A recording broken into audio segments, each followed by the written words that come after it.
being serenaded by a crying baby. Awesome. Here's the holly that you bring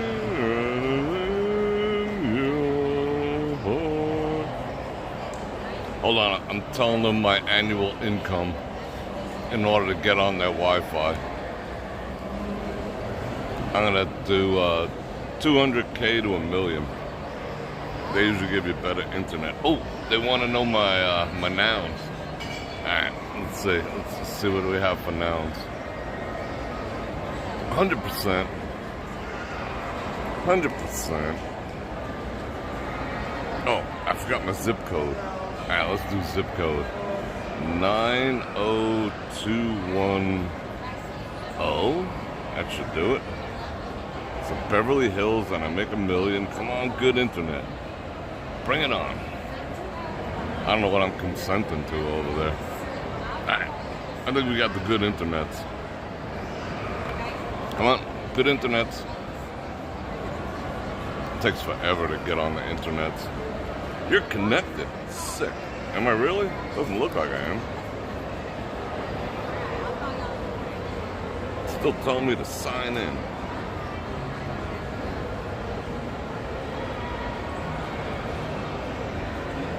Dun, dun, dun, dun. Just give me a second. They were late on my coffees. Are we there yet?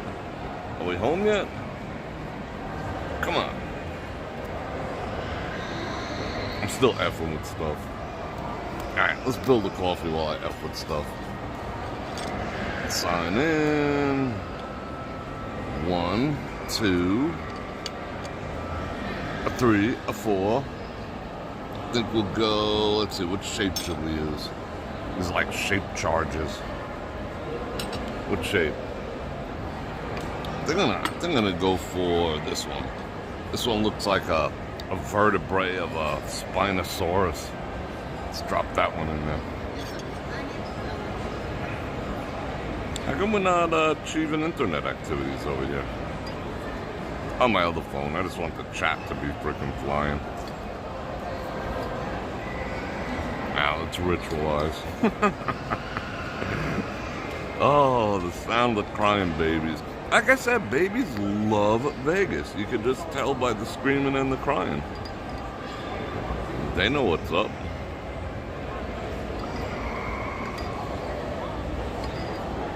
They're like, oh my god.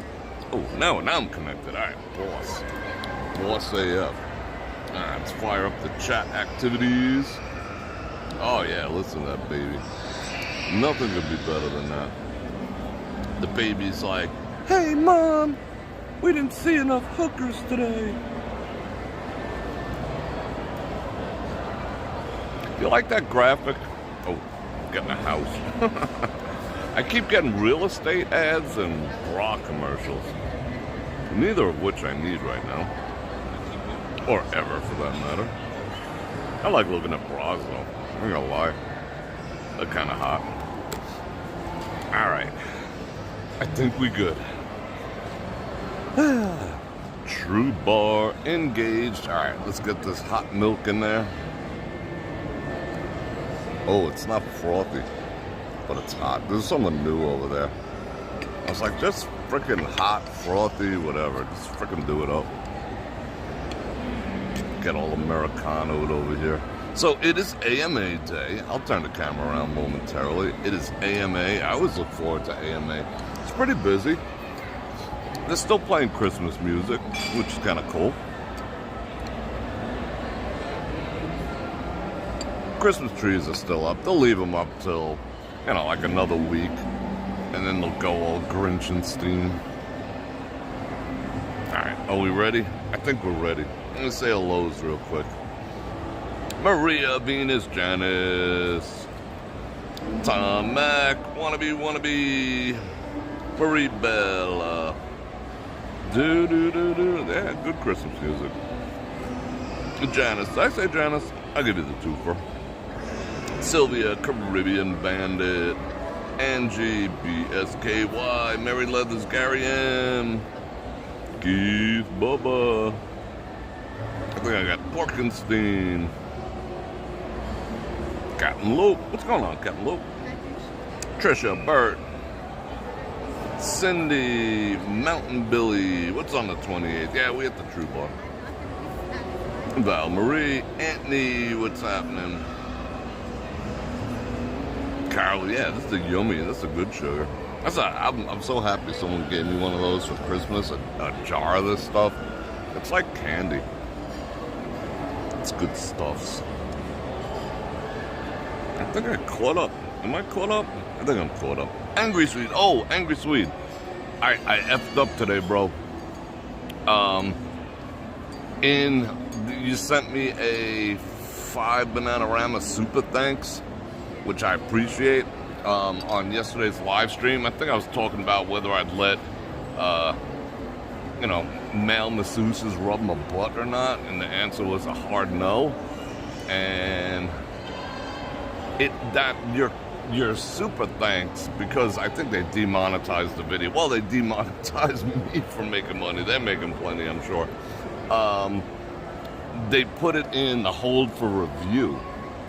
So that was kind of weird, and I couldn't release it from hold from review and thank you for it. I don't know why, but so I wanted to thank you publicly, being that they were being teased about it. Art Flowers, N90 RD. Is the Bellagio a nice place to stay? Yeah, absolutely. Bellagio's, how would I say? The Bellagio is like the new Caesars. It's like, now it's becoming a very generic sort of, but upscale at the same time. If there's such thing, generically upscale. Let's take a look at the roof real quick. Boom. Might as well take a look at me. I'll be all up in your grills in a minute.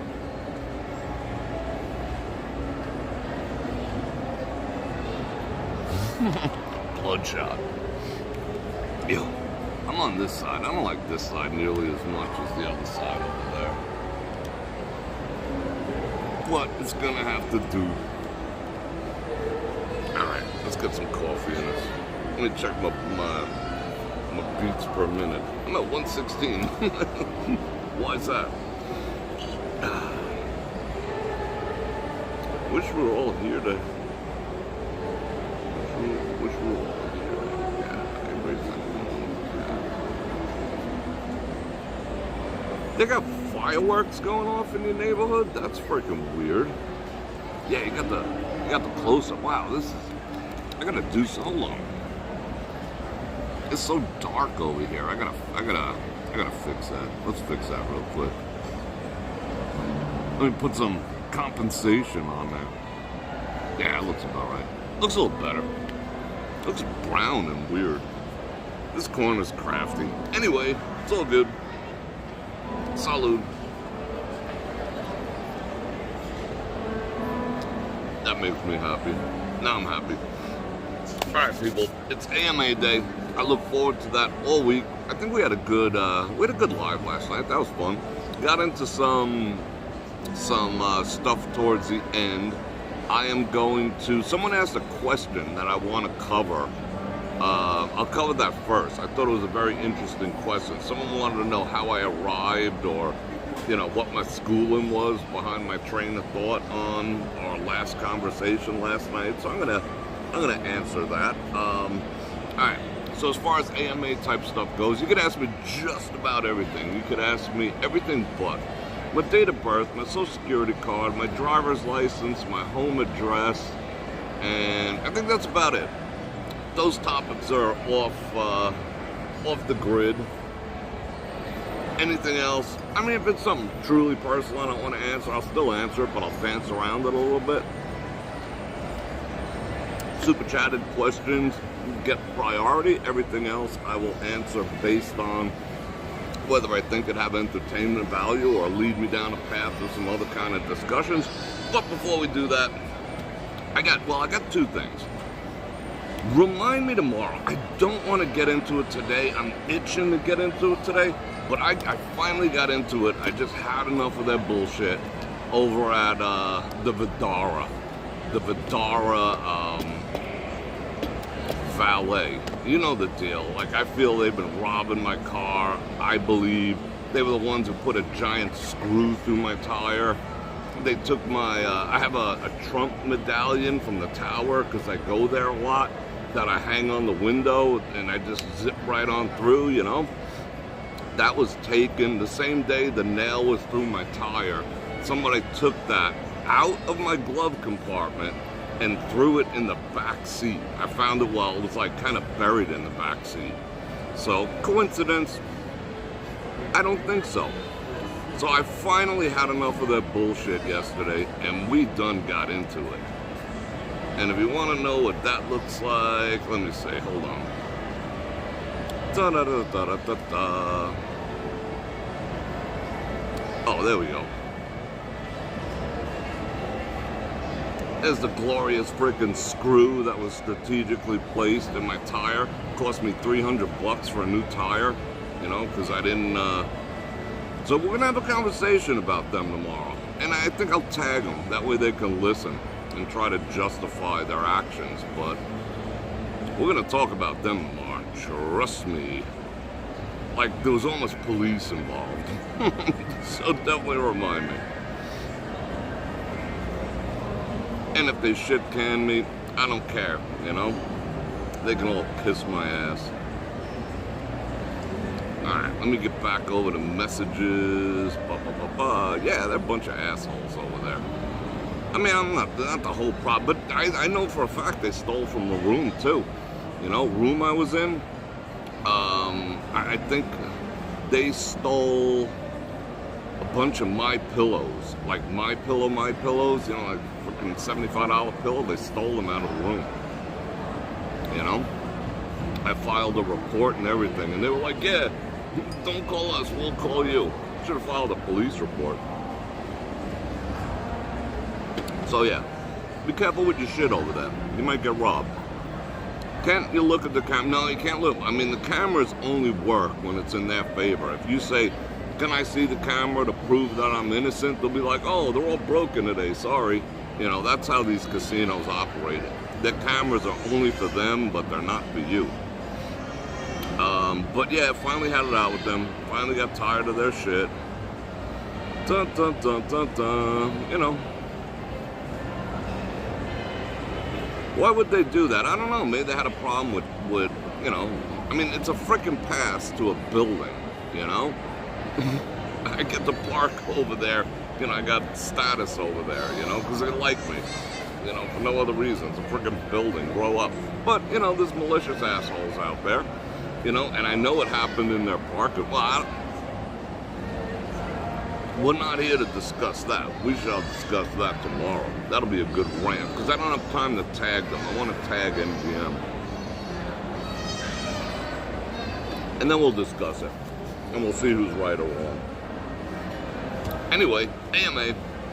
But before we get started, I'm going to invite you to like, share, subscribe, and hit that bell button to get notified when I do this again, which is at least 5 times a week. If you want to support the channel, you know how to do it. I got all the links down there. I got all the stuffs. And like I said, super chatted questions get priority. Everyone else, it'll just take it as we come. If it's anything interesting, yeah, we shall see. But I will answer that question yesterday. Yesterday, I did get into a little bit of a... we talked about spirituality and like whether, like if you don't believe and then, you know, you woke up from being dead and like you looked around and there was such thing as heaven, would you regret it? Or if you did believe and you woke up dead and just, you know, earthworms were eating your eyeballs and there was no such thing as heaven, would you regret it? I engaged in that conversation, a bunch of spirituality too. Please know politics are okay. I don't care about politics. Politics are fine to talk about. I have no problem with that whatsoever. Do you think there will be a way, think they will finally, ultimately disqualify? Yeah. They, you know, okay. Chloe, you know what, you know, should I say it out loud? No, I can't say it out loud.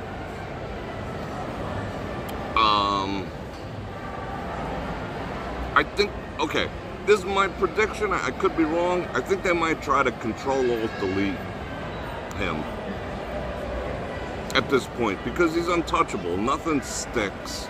There's no, everything is, bullshit basically that they propagate. I think they're going to try to Control-Alt-Delete him. And I think he knows it and the people around him know it too. So, stand by for that.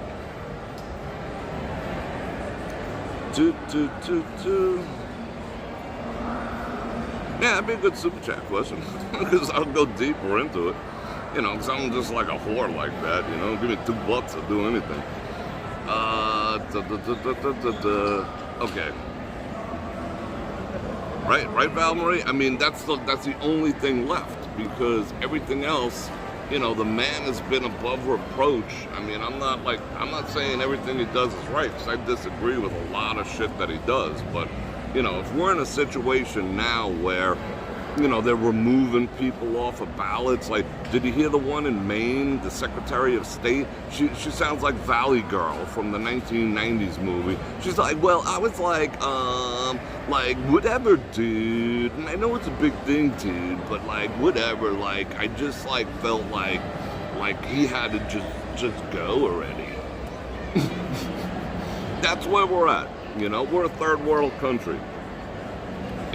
We're a third world country now. Yay.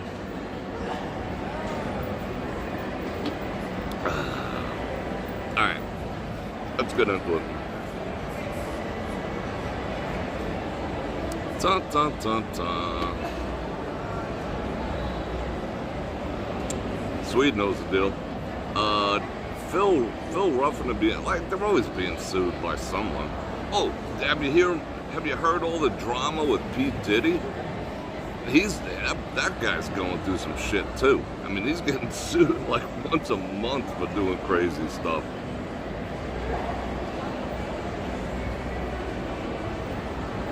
Battlestar Galactica. Yeah, I mean, it would turn into a friggin' banana republic. It's sad, Watching our country friggin' spiral around the drain. But the only thing that's going to stop it is people getting out and doing that civic duty. But now people, based on the last election, are like, if they're going to just rig the thing anyway, okay, let's shut down the counting at 2 a.m. and then at 3 a.m. all of a sudden everyone wins. Yeah. The graph was like this. And then at 3 a.m. when they reopened, it was like this. Yeah. So suddenly, 400,000 ballots and not one for the opposition came in. Nothing to see here, everyone. So now everyone's feeling disenfranchised, why should I even bother, Why should I even bother? Because, they're going to do some chicanery, stuff the ballot boxes again, do all the crap. We can get into all these conversations on my new platform. I mean, you know how this is going to go tonight. But, yeah, and it doesn't matter what side you're on. You should actually give a shit. Just because, you might lean towards the left and this is favoring things that you like, it's still not good. It's still, because the tides are going to turn, You know what I'm saying? Yeah, the silent majority is the biggest bunch of bullshit ever frickin' hatched. The silent majority. The silent bunch of assholes, if you ask me. I mean, the silent majority. I've been bragging for years, oh, we're the silent majority. No, I call that you're a bunch of fucking cowards, If you can't stand up and speak your mind, why be silent? How far has that gotten, You're dealing with people who have a basic philosophy that the ends justifies the means. And people of different character, people who are more conservative, people who are more traditionally valued, who value the Constitution, country, family, things like that, don't have that belief system that the ends justify the means. We're not willing to do evil to justify good, you know, for the most part, you know. We're not willing to harm to create what we believe is good. You know, we try to use good to bring about good. But people who are lacking morals and people who are on the other side of all these agendas truly believes that, you know, the ends justifies the means. And that's what we're fighting against right now. So you're fighting with people, or your opponents don't give a shit. They will literally do anything. The most heinous, the most evil, the most illegal. It does not matter, because they feel justified in doing so. You could see what they did last time. What were they doing? Burning down courthouses and stuff? You know, burning down courthouses with people inside, you know, and no one ever went to jail over that or whatever, you know? And they're worried about a few people with a dude with a buffalo hat walking around. I mean, let's be realistic here.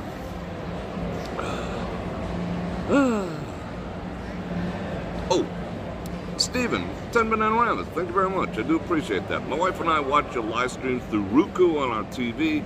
Will the new platform have an app on Roku? Is it Roku? Yeah, it's Roku, right? That is the first one I have planned. They take about, like, people were suggesting that I do, because it's going to be web-based first. You have to go to, you know, a website, and then boom, it's, you know, it's like Netflix, you know, for all intents and purposes, but it's not an app quite yet. It'll be web-based. I have to convert it into an app, and each app is going to take approximately, I mean, even with a lot of diligence that I'm putting in to get the web-based version up. So if you have like a web-based TV, you'll still be able to get it on. As long as you have a browser, you can get to it in the meantime on the TV. Roku, people saying, oh, do Android, do iOS first. I'm doing Roku first because Roku, because they have the greatest market penetration. I think people want to see things on a bigger screen, you know? So I'm going to do them first. It's probably going to take, the new platform should be up in about 2 weeks. I'd say the second week in January. The first, then I'm going to, once that's good, work the bugs out, bring some people on, you know, sell some memberships, you know, because it's going to be an expensive proposition for me. Then I'm going to start the development on the Roku app. And after that, I'll probably do Android, and then after that, I'll probably do iOS. People say iOS is more popular than Android. All the statistics say the opposite, which surprised me too. I spent days researching platforms. I didn't know Roku just freaking dominated 55% of the market share. And then Android TV is second.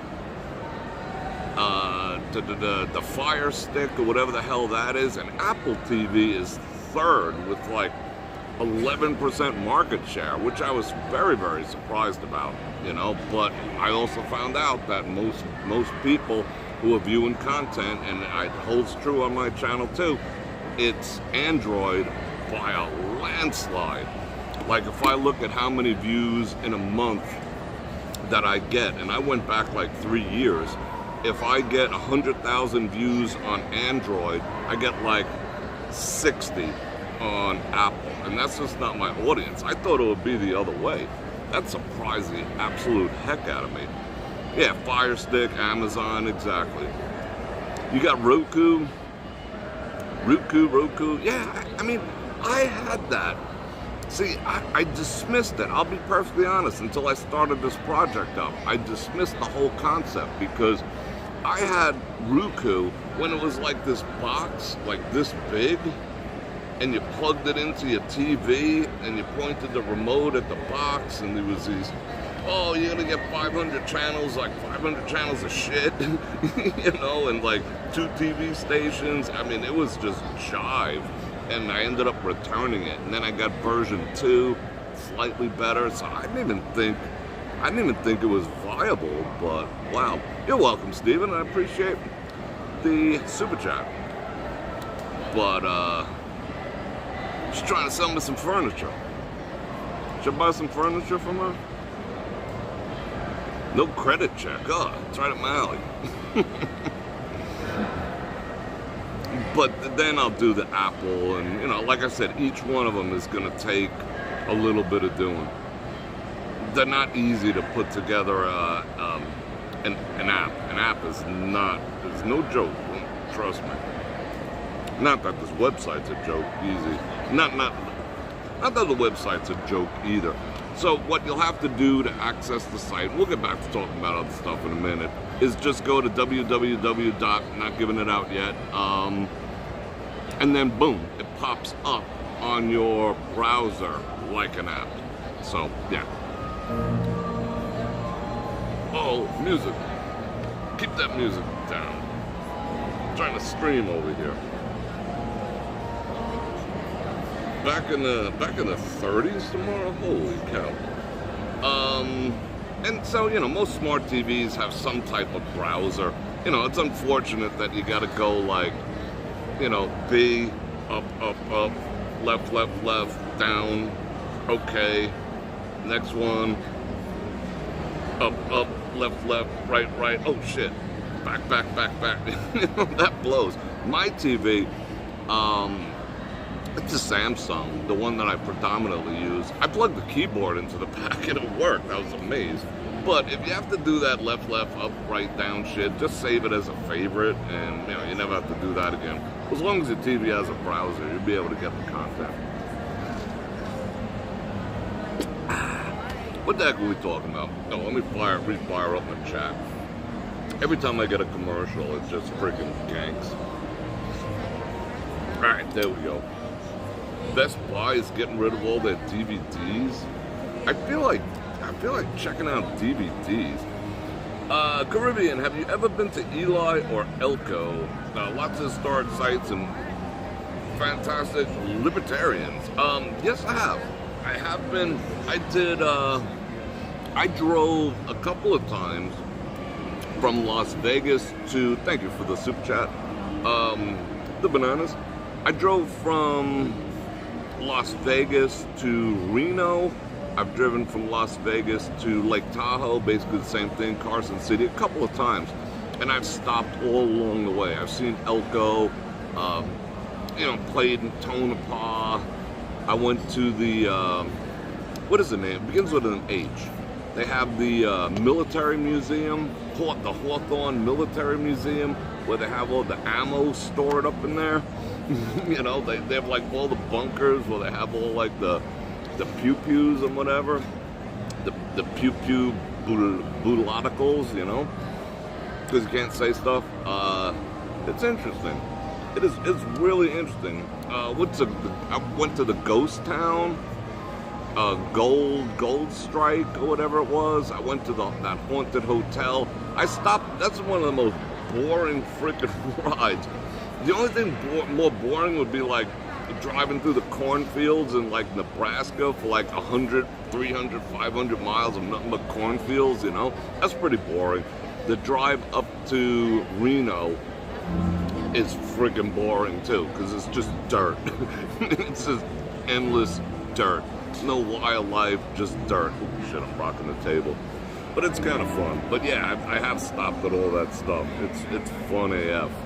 But if you ever get a chance, definitely check out that Hawthorne Military Museum. I mean, they got tanks and like cruise missiles that are disassembled that you could sit on and ride and whatever. It's just fun. There's like a bunch of, you know, elderly people there kind of holding down a fort and whatever. Give them a couple bucks and, you know, they just let you run wild in there. Amongst like they have like the first drone that was ever made from like the 60s. It's like the size of a freaking VW, and it's got a control panel like this, and it's cool. It's pretty freaking cool, I ain't gonna lie. Tombstone is such a great movie. Yeah, driving through Ohio is pretty much a snooze fest, dude. I would like Angry Swede. If they don't control alt delete him, I would say Vivek. Vivek's a boss, you know. He ain't gonna take any shit, but they might control alt delete him too, because that's what he's pushing for. I don't think he thinks he could win because he's too like super cloned to 45. But I think he's positioned himself to be the VP, or the other way around. What if 45 was the VP and Vivek? I mean, Vivek, the guy's intense. I mean, I had some thoughts about Robert Kennedy Jr., Sr., whatever, going independent and whatnot. I think that'd probably be a good thing because it would split the vote up a little bit, but it'd probably be a bad thing at the same time. I don't know. But I don't trust him. Like, he's got some good ideas, but then he comes out with talking out his ass the next day. So I'm just like, yikes. But Vivek is on point. Ramaswamy, he's on point, He ain't gonna take no bullshit. We cannot afford bullshit moving forward. We cannot afford another 4 years of what's going on now. Well, in another 4 years, another 5 years, what? Gas is going to be what? $30 a gallon? Like, we're going to be destroyed as a nation. Let's just face it. Even if you voted, even if you believe in whatever they're selling over there, we're going to be destroyed as a nation. You know it and I know it, Think about your fellow man, because this is unsustainable. It's, just because you could afford to pay $15 for a dozen eggs doesn't mean the rest of the world can, if that's your position, But people are not able to pay their bills right now, and it's not getting any better, and the only way to change it is to change it. More of the same would be like, whoa. All right. I love I took a road trip to Niagara Falls once. What do you think about the condos around? They're all outrageous now. Unfortunately, you missed the sweet spot. Like when all the housing prices were going up here, nobody wanted a condominium. But then as the housing prices peaked out, I mean, at one point, right here in Las Vegas, we had an average home price of like almost $600,000. It's dropped back down to like $450 for a little freaking box, $450 for a like 1,800 square foot box, like in the town of Bedrock where they're all the same, like on a postage stamp. $450. Okay.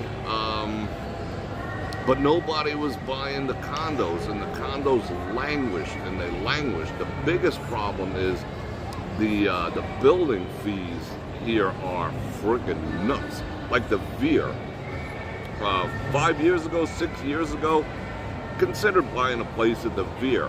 2 bedrooms, 2 bathrooms, corner unit, architectural AF, overlooking the fountain area. It was like probably they listed it at $355. Probably could have got it then for like $310, maybe $300 if they were desperate. But the building fees were like $1,600 a month, and now I'd say that same condo is $1.5 million, and the building fees are probably like $2,500. Yikes! The Platinum, which is behind the Links, that place it was like a fire sale in there. You could have bought a 1,500 to 2,000 square foot 3-bedroom. All of them needed remodeling for like $160. But you got to get the permits and all that. I regret not doing that. They were like $160 to $170. I mean, they were old. I mean, they had like, like the mirrors, where you put the slats of mirror and then the little strip of mirror, and it looked like something straight out of like the Golden Girls. And so they all needed like another 50 to 100,000 in work and the permit process here in Vegas to get that. There's no way you can hide the fact that you're renovating. You know, it could take a year, so you'd have to live like the Golden Girls and whatnot. But they're all worth $1 million now. So for $250, you would have got a 4x return. You know, so right now, I don't really see where the value is because of the building fees. You know, because you can't really write off the building fees. You just gotta suck them up. You know. You gotta go off strip, but even that's getting a little outrageous. So the deals are kind of, there's a lot of apartment complexes throughout the town. Like, forget about the buildings for a second. There's a lot of apartment complexes throughout the town that are condos that look like apartments. Some of these gated communities, like, there's a bunch. Like, even Canyon Gate Country Club has a section that's all condominiums and whatnot, but it's off the strip. Tom Mack, what is more important? And thank you for the question, and thank you for the 5 banana around this time. What's more important, intelligence or wisdom? My belief is wisdom. You know, wisdom comes from years of applied experience. You know, I've seen intelligent people do some dumb shit. Just because you're intelligent, intelligent is like having a pew-pew with no sights on it. You know what I'm saying? Like, it's functional, but you can't really aim it in any specific direction. So intelligence, without the forethought and the knowledge and wisdom to apply it, is a hit and miss proposition. I see that all the time, you know, in my business world. Very intelligent people, but, you know, don't know which way to turn a frickin' light bulb, you know. Don't know how to do a lot of stuff, you know. Well, I do, you know, I'm this intelligent, I'm that intelligent, you know, then they have all the degrees and the credentials, but they're lacking such experience in life, you know, that I wouldn't trust their decision making as far as I could throw it. So if I was gonna vet someone, I would vet them based on wisdom over intelligence, for the most part. I've met some, you know, average-minded people, you know. I mean, I don't know why average is like a dirty word. You know, average looking, average intelligence, average height, average weight. Why is average bad? Everyone wants to think they're above average. But average is like the very peak of the bell curve. There's nothing wrong with it. But I know people of, you know, very average intelligence who have tremendous amounts of wisdom. And I would take their counsel over someone who has straight up book knowledge, you know. But people who tend to be intelligent, there is a correlation there too. People who tend to be intelligent over time, an intelligent person over time normally develops wisdom, unless they're like self-destructive. So the sweet spot, I say, bro, the sweet spot is a more mature, intelligent person that's developing wisdom by his trials and errors. That's an individual you want to follow, you know? Yeah, it's getting outrageous here. You like Golden Girls and Silver Sisters? Well, you know what I'm talking about. Like every RV that was ever built in the 90s looks like it came out of the set of the Golden Girls. It all has that same, like, you know, wicker. you know what I'm saying, right? Wicker furniture and those like mauve. You know, remember when mauve was popular, that Golden Girls color, and those like funky pastels? You know what I'm talking about. You're very welcome, Mark. I'm an open book. It's cold up in there. Alright, I do have to, let's see, record breaker. It's freaking warm here. I mean, it's a little chilly out. I mean, this isn't the warmest thing. It's a, you know, like a little flight thing, whatever. I don't know. It looks cool. But it's warm. It was like 70 degrees today. I was like walking around. Where the hell was I? I saw birds knocking boots. I saw a bunch of pigeons, like having a little frickin' tryst next to my car when I stopped at the Bottega. When you see the pigeons knocking boots, something's wrong with the weather. A little too warm, and it ain't global warming. Dun, dun, dun, dun. Let's see. All right. I did want to address that one question that someone asked me right before I got off. They said, well, we were talking, I said in the beginning, the concept of spirituality and, right or wrong. I mean, heaven, whether there is a heaven, whether there's not. Just having a little conversation. You can go check that out. It's like the last half hour of yesterday's video. And someone asked me, because I am a spiritual person, I am a believer. I do have my own beliefs on certain things. I don't follow. So I'm going to answer the question. They said, what's your background, spiritually or religiously, and where did you learn stuff? Because you sound like you learned some stuff. I'm going to answer that to eliminate any. Why does my gimbal keep losing me? Hey, get back over there. I want to be in the middle. All right. History. I was born into a Roman Catholic situation. I quickly learned, and I did go to, let's see, because we were, how would I say? We didn't have a bunch of money, so my mother got a grant to put me into Catholic school for a little bit, up until about junior high. And then I got a scholarship to continue my education, because, I'm me. But I was raised in the Roman Catholic situation, and I quickly learned by various things, like moms. My mother was a single mother, my dad frickin', he jet. And back then, when you went to church, they're playing Charlie Brown Christmas.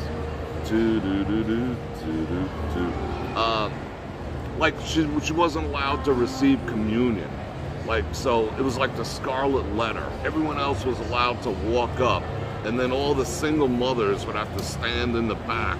That way, when everyone, received communion and turned around, they could look at all the bad mothers, And I was a little kid. I was like, there's some bullshit right here, There's some bullshit, judgmental bullshit, what they're doing right here.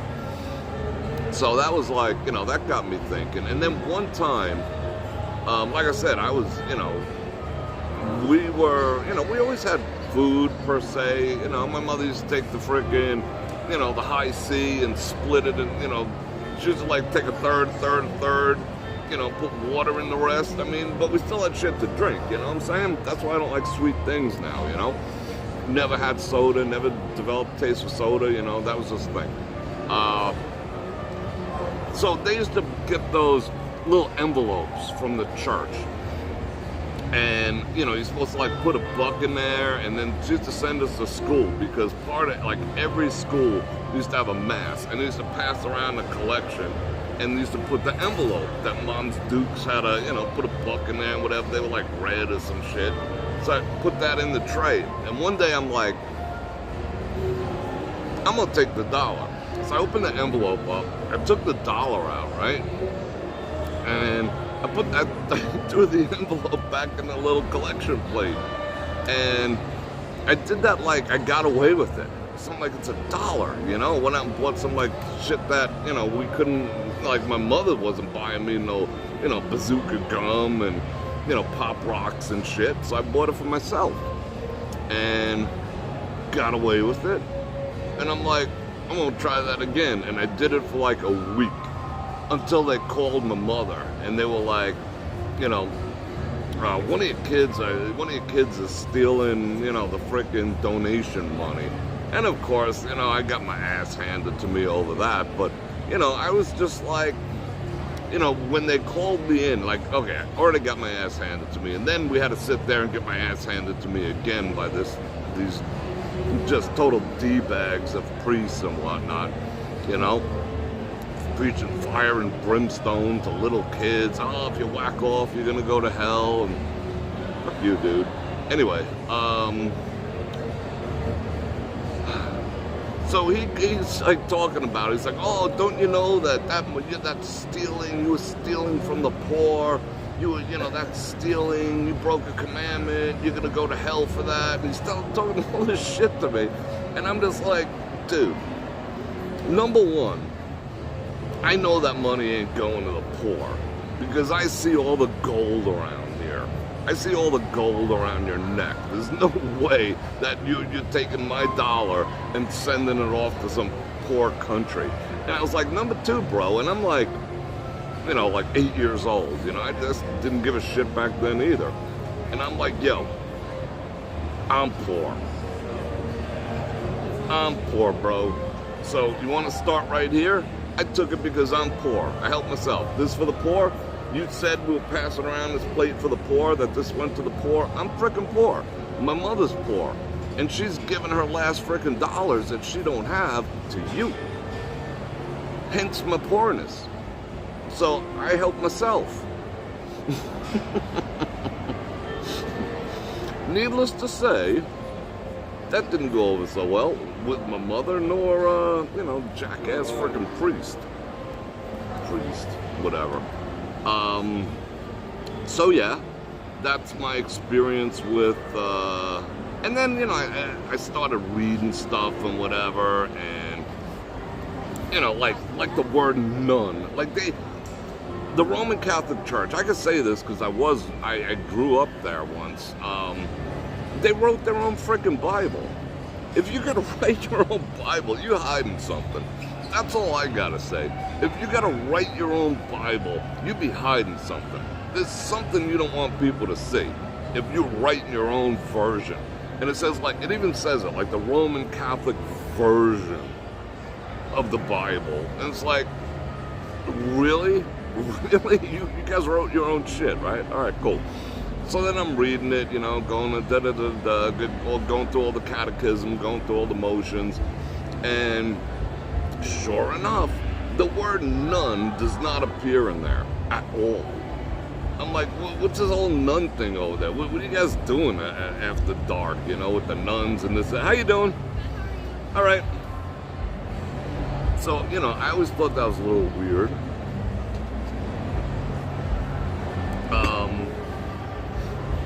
And I found a lot of things. Oh, and then I found a scripture. And there's a scripture that said, beware of men. I don't know the exact one. Maybe you can look it up. I'll even look it up. Beware of, men who come in that are wolves in sheep's clothing, telling you not to marry and putting all these rules and regulations. I found that in a King James version. I went freaking rogue. I went rogue on their asses, and I got a King James, I was just like, you guys are full of shit. So I brought that to his attention during one of the classes. I was like, I think they're talking about you, bro. Wolf in sheep clothing, talking about this. Isn't that your gig right there? Is that why you wrote your own Bible? Holy shit. They beat the crap out of me. The holy people beat the crap out of me for bringing that to their attention, because they knew I was right. They beat me with with yardsticks with the metal end. And Sister Rosellen had a frickin' ping pong paddle that they tore the rubber off, so it's plain wood, and just beat the crap out of me. They'd be in jail right now. They're probably in hell right now, but screw them. Evil people. Anyway, so that was my upbringing.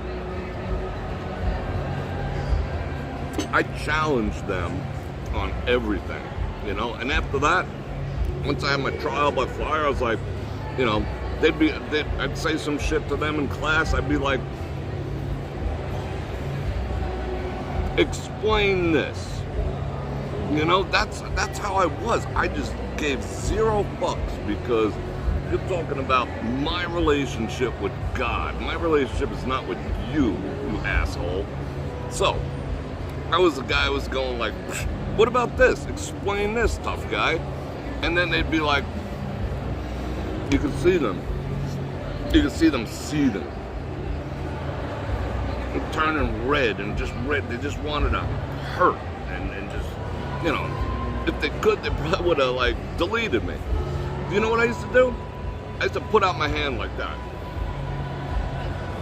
And I used to just let them smack my frickin' knuckles with that yardstick, and I didn't even flinch. I was just like, good, do it. Because I'm coming back tomorrow, and I'm gonna put you on the spot again. I did that for years, until they got rid of me. I did that for years, I shit you not. And they used to beat, so I used to, until they broke the ruler over my hands. They used to make us kneel on pencils was the other punishment, but I refused. I would, there's no way I was, what is this, freaking concentration camp? They were like, oh yeah, we're gonna make you kneel on pencils. They'd line, Sister Rose Ellen would line up pencils and make you kneel on them with your frickin' hands like this, or holding your book bag above your head, kneeling on pencils, torturing children. Torturing children. That's what's out there. So I know what organized religion is, and I know that's why people don't have faith, because they associate that evil with faith. And that's not faith, that's evil, you know? Study the Vatican, study all that shit, you know? We're gonna get into that on the new channel, because I can't discuss that stuff here. You know I went too far already. However, fast forward, after that whole experience, and ultimately, yeah, they did kick me out. The ultimate punishment was, all right, if, you know, we're gonna throw you out and you're gonna have to go to public school. You don't wanna go to public school. I didn't. Public school by me, that was bad. that was bad. That was really bad. You know, but I was already toughened up from getting beaten with frickin' pointer sticks with metal ends on them and frickin' yardsticks with frickin' the forks of brass on the end and shit. You know? I remember another nun, she used to take the pencils that you used to have to kneel on, sharpen, and she used to fling them. And she caught this kid right underneath his eye, and the pencil was like hanging out one day. These people are frickin' evil. You know? Anyway, I mean, I'm sure there's some good ones, but they're evil. You know? They wrote their own Bible. Anyway, I'm not digressing.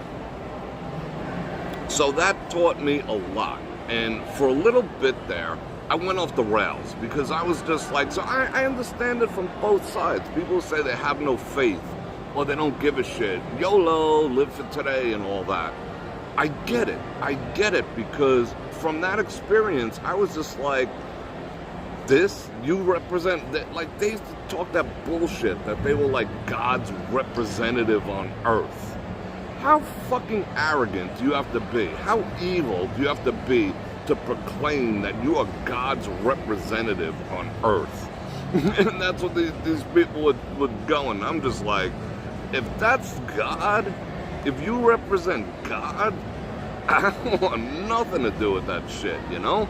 It took me a while to separate it, so I did go off the deep end for a little bit. You know, YOLO, didn't give a fuck, you know? Being a total shithead, whatever. But then, one day I'll tell you the story about how I was brought back around. Well, actually, it was a chick, you know? She walked like straight up to me, and she was like, I mean, okay, I'll tell you, why not? Let's do that. I just finished doing something I probably shouldn't have done. And this chick walks up to me, and she's like, hey, Bror Fredrik. I'm like, what? She's like, you want to come over to my place for a Bible study? And I'm just like, yeah, I'll come over study your Bible. What time you want me there? You know? And she was, you know, I'm like, that was a strange kind of thing, you know? She's like, yeah, all my friends are going to be there, and then the friends are there, and I'm just like, well, you're going to be there too? What time? Your parents going to be home? You know? I mean, if God, all right, I'll be honest, if God sent a dude, I'd probably still be an asshole. But he chose a hot chick. God speaks to you in a language you understand. So he sent a hot chick. This hot chick was like, hey, you want to come over to my place, study the Bible? I'm like, yeah, I'll come study. What you going to wear? What you going to be wearing? You know, what should I wear? What should I bring? You know, I thought we were going to, like, you know, whatever. You know what I'm saying, right? Went over her place, and we studied the Bible. Straight up. And it resonated. And I was just like, whoa. And then I went on a quest. You know, it reminded me, because I'm so analytical and so pragmatic about stuff, you know, that I had to get to the bottom of things, you know? I mean, I knew there was something right about it, but something wrong about the way it was presented. So I was in my early 20s, it was early, like very early 20s. I went for a couple of semesters to a Bible college. There you go. Now, not a Bible college that teaches you what to think. Didn't do that. I didn't want no more of that shit, but I wanted understanding. So I went to this campus, everything. You know, it was a college. So, you know, I went to college for that. And what I learned there was how to translate Hebrew into English, how to translate ancient Hebrew into modern Hebrew. I learned how to study and correlate Aramaic and Greek. And I learned how to research concordances. I learned how to do translations and all the rest of that shit. So when I say it was a study thing, it was a study thing. And there was people there from all over the world. And all we did was study crap. No one was there like, oh, this is what you gotta do, this is what you're supposed to believe, this is what this means, this is what that means. You know what that whole shit was? They were just like, listen, you know, this version is the cleanest, without the most bullshit in it, but it's still translations. You gotta get back to the, you know, the ancient Aramaic. So we were sitting there translating from King James, from modern English to King James English, to Hebrew, to Greek, to Aramaic, to ancient Aramaic. That's what I did.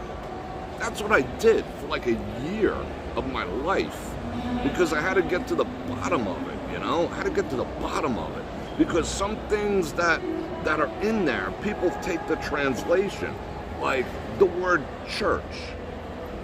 The word church in Aramaic and in Greek and in Hebrew doesn't mean building. It has nothing to do with a friggin' building with a dick on the top. Because that's what that is. They put a dick on the top of the church to appease pagans because they were all about phallus worship. So they're like, yeah, just put a dick on the top, you know, and put a cross on top of the dick and they'll all come. That's the foundation of what we're dealing with, you know? But so that's why I studied for myself. And I'm like, all right, cool. And church means a gathering of people. Has nothing to do with a building with a dick on the top.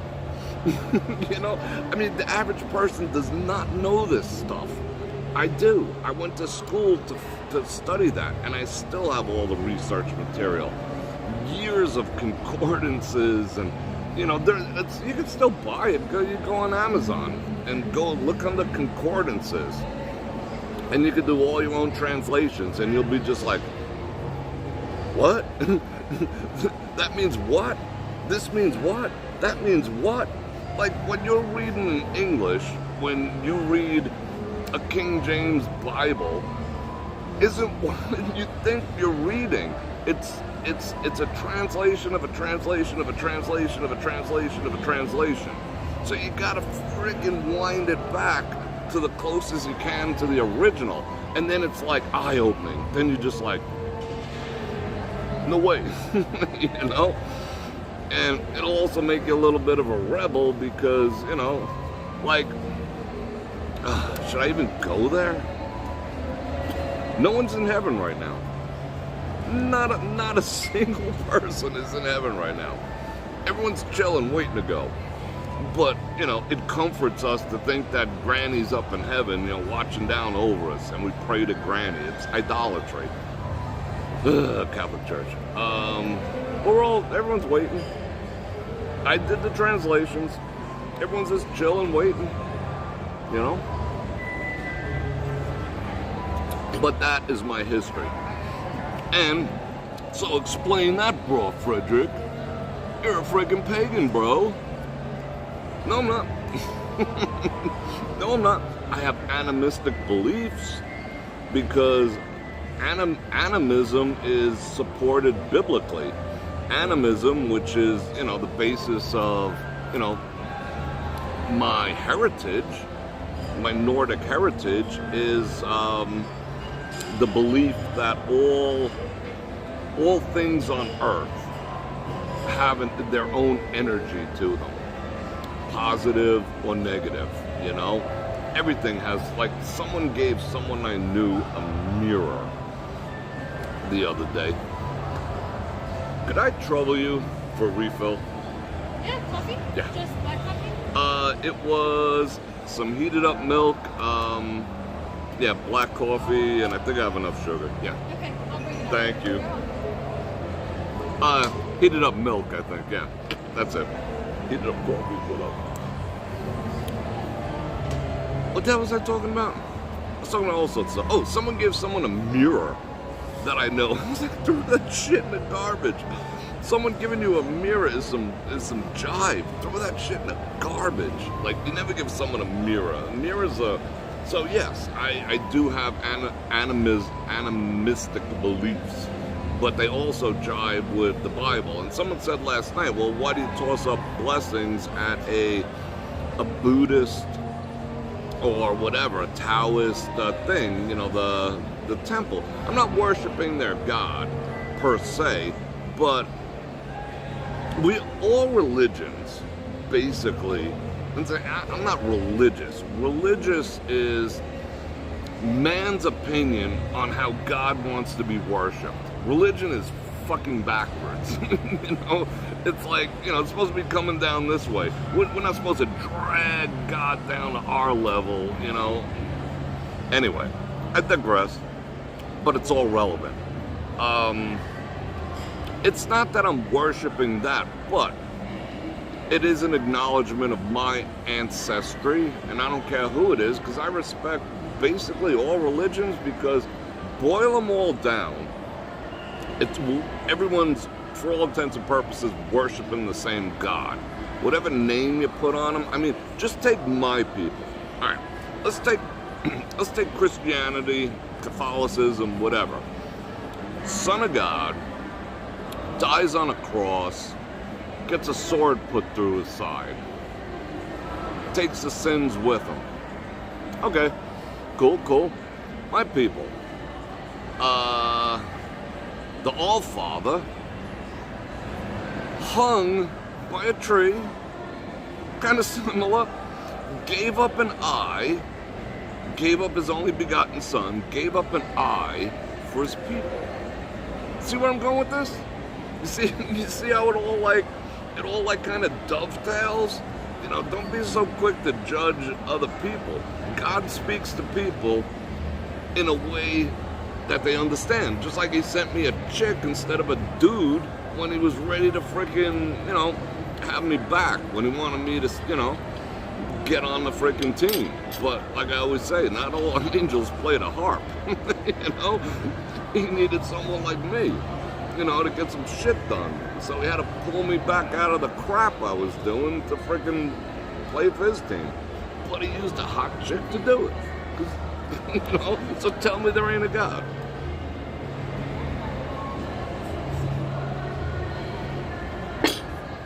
All right. All right, what are we talking about? Bum, bum, bum, bum. I get a heated and ventilated seat commercial.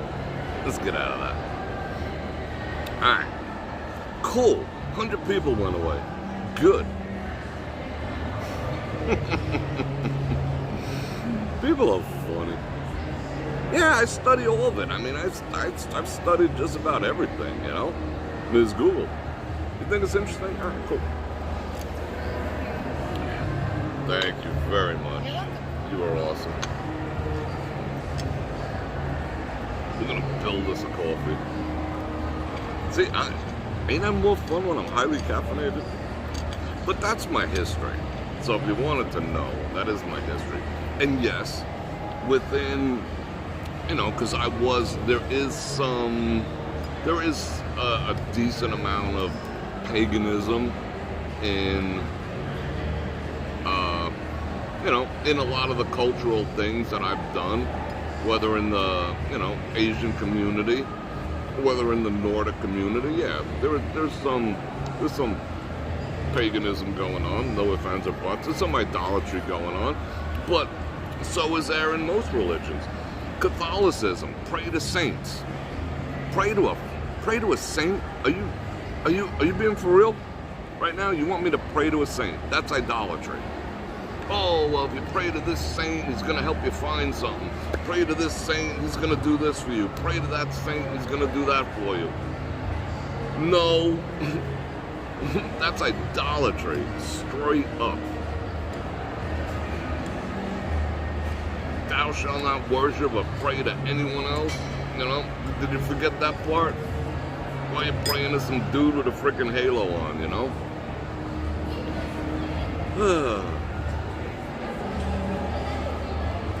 Am I digressing enough? Hey, Bror Fredrik. Ooh, she foamed. She done foamed us.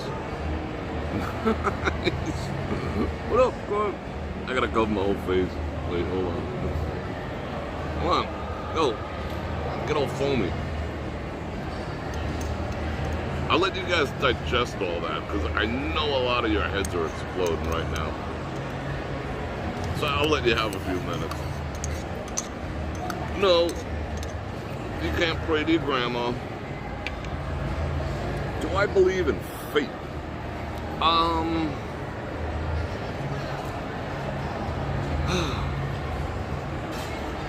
That's a good one. Do I believe in fate? Want to see this first? First, I'm going to show you this. Let me think about that a second. That's friggin' sexy. It's going to be all up in my mustache. Alright, do I believe in fate? Yes and no. I believe we do have free will to decide, just like I don't believe that, like if you're genetically have a disposition to a certain illness, it's not a death sentence because you can mitigate your risk by doing other behaviors. I had a friend who used to have a Jim Morrison poster on his wall when we was growing up. And I was like, he's like old enough to be our grandfather. What do you like about, Jim Morrison and whatever? And one day he said to me, he said, Jim Morrison had it good. I'm like, how so? He's like, he lived his life to 30 years old and then he just died, like at his peak. And I was just like, did he just say that? It really creeped me out. But he was dead serious. This is like a bro of mine. He was dead serious. Guess what? Broski died at 29. Go figure. that's weird. And we went to some other dude's funeral, and he said the same thing. He was like, wow, he's lucky. We went to a funeral. You know, I got the freaking dark glasses on. You know, we all got a little something coming out from under the glasses and whatnot. You know, rainy ass day, the whole shit. I mean, straight out of movie. And he's just like, afterwards, he's just like, you know, he's kind of lucky. You know, he's not, you know, he doesn't have to deal with this shit anymore. I mean, granted, that's kind of how my people think too. You know, like when you have beliefs that you're not gonna lie in the dirt and get eaten by worms, you live, you know? It's just like, whatever, when it's my turn, you know, it's all good. But, you know, especially my people like, go ahead, you know? Go ahead, kill me, I get to go to Valhalla, you know? It's a little different mentality, my people. They will like, go for it, you know? See if I care. Go ahead, smack my knuckles a few more times. That's where that comes from. It's like, go ahead, see if you make me cry. Smack, smack. I was like, you done yet? Your arm tired? When they were beating my knuckles for like giving them shit in Catholic school? Your arm tired yet? You know? that's from my people. But what I'm getting at is the fact that I think sometimes believing equals receiving. You know, it's an immutable law. What you believe, you receive. All right, we're going now. I'm going to give you a quick lesson real quick. What you believe, you receive. Doesn't matter if it's good, doesn't matter if it's bad. Believing equals receiving is an immutable law like gravity. This isn't going to fall up. Which way do you think this is going to fall? Let's try it 3 times. 1, 2, 3. It's immutable. Shit never falls up, right? Same thing with believing equals receiving. Whatever you believe, you will receive. Whether you believe something bad or whether you believe something good. If you believe it, you're going to receive it. There's no getting around it. There's no getting around it. Just ask Job. The things he feared most came upon him. If you go around fearing shit, it's going to come looking for you. The things you fear most. I mean, believing equals receiving. It's like fear. Fear is like praying backwards. You know, if you want to get all technical about it.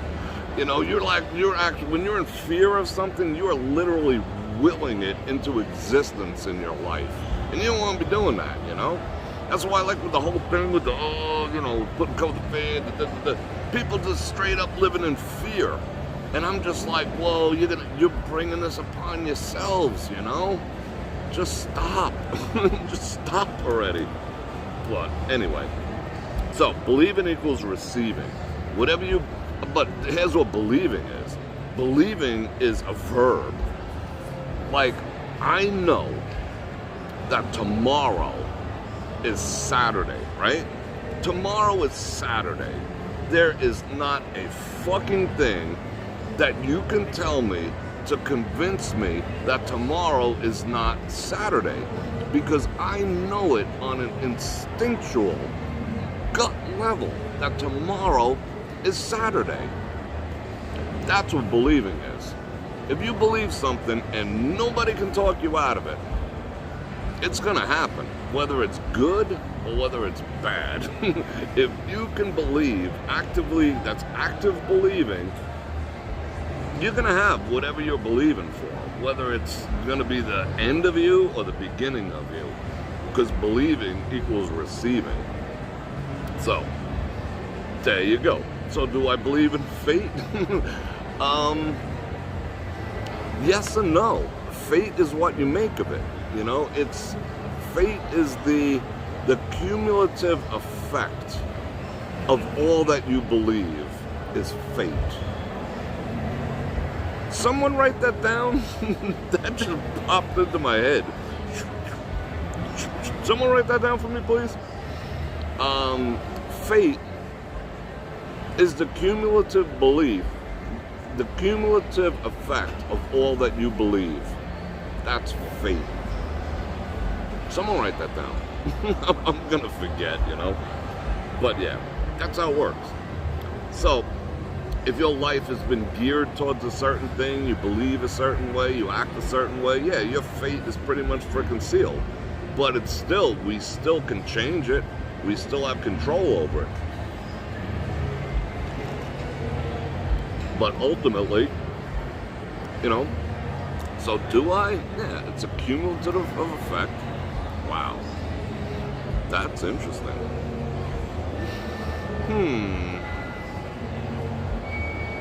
Of course. You know, Miss Google, I think God just wants to be loved, just like everyone else. Bingo. Abso-friggin-lutely. You know? Absolutely. You know? I mean, just think of it this way. Like, so how many people... Oh, we're going to have some conversations. I mean, we can't do them here because YT is... You know, they're not down with what we're talking... Well, society in general is not down with what we're talking about. Alright.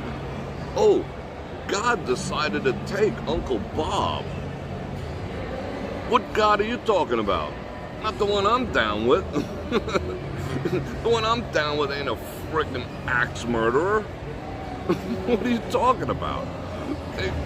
God don't off people. Yeah, well... There was that old flood thing, but, you know, whatever. Who do you think's responsible for all the bad things?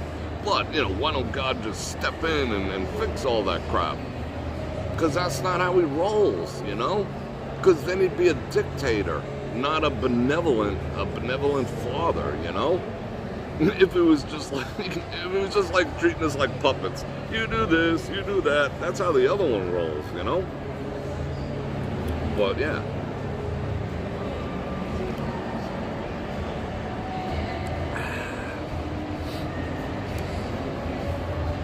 Is this resonating with anyone?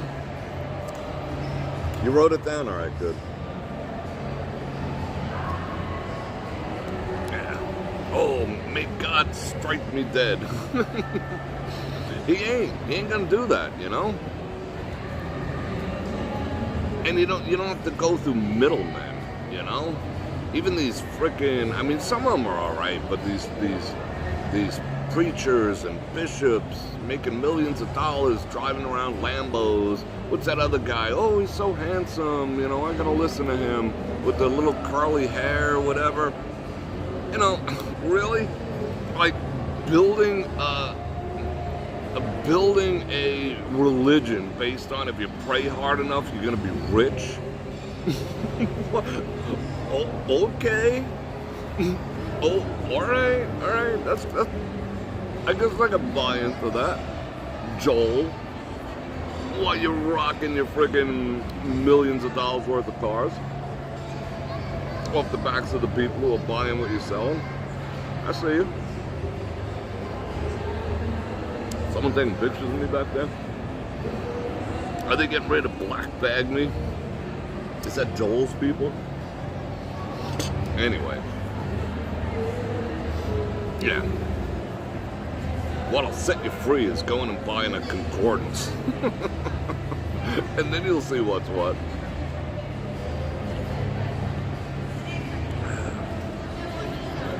Yeah, I mean, he's positive, but his message is based on material gain in a lot of situations. A lot of them are starting to do that.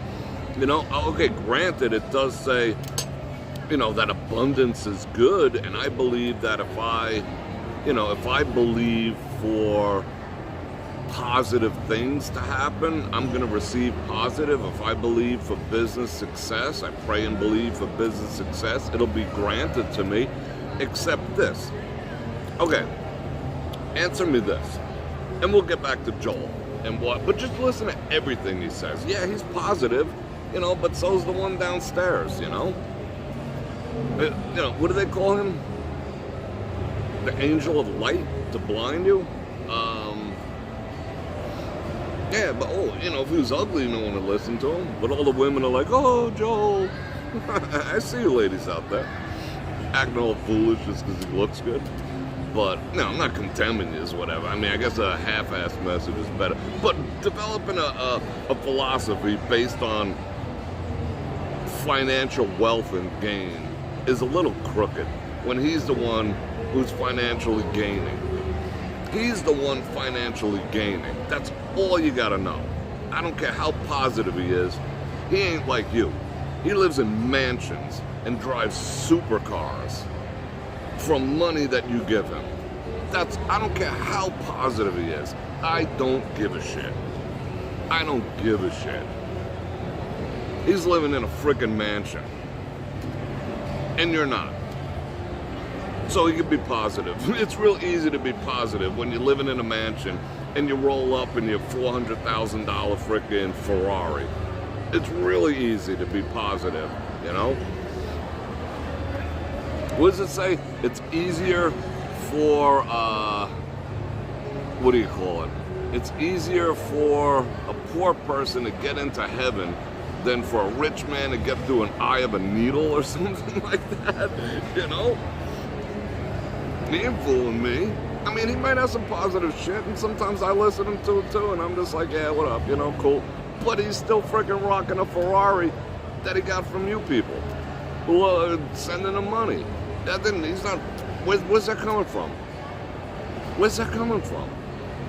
A business? What's a business? So, preaching is a business that you profit from and get mansions all over the United States and drive supercars and private jets? You think God's just like, bro, let's roll? No, I'm sorry, I ain't buying that. I ain't buying that for a minute. Will God deny you your own prosperity? Hell no. But what is prosperity? 7 mansions? 7 freaking mansions? 18 supercars? 5 private jets? What's prosperity? Is he better than me? Oh, Joel, you're better than me. God gave you 8 mansions that you don't fucking live in. Please. I mean, come on, just think about it. He's just like pimping God. He's like just shilling shit. Even if he's on point, he's still profiting from it. He's still freaking profiting. I'm not saying you're not allowed to get, you're not allowed to have, you're not allowed to whatever. But let's be freaking real. Who needs like 9 mansions that you're not living in? God's like, go Joel, get another mansion, Joel. Fuck that. That's, no. No. I don't care what he has to say. I'd say it right to his face. I'm saying it to your face right now, Joel. Write another book, Joel. Make a few more millions off a book. Really? So you're profiting from teaching people about God? Bro? I'm doing it for free right now. Where's my millions? Where's my mansions? Freaking Joel. Yeah, 1 mansion's good enough. I mean, I'll take 1. One would be cool. I need a place to live. Might as well be nice, you know? But 7, 8 supercars? Please. Yeah, I mean, he ain't sheltering the homeless. He denied them. They actually asked that MFer to put people up in some of the properties that he has. And he said no. You know, it's not like I did research. I don't care. I don't worship at the altar of anyone except God. It is easier for a camel to pass through the eye of a needle than a rich man to get into heaven. Thank you. I appreciate that. Yeah, I mean, I don't care. I'll say it right to his face. You know, freaking Joel. Who freaking cares about him? I don't.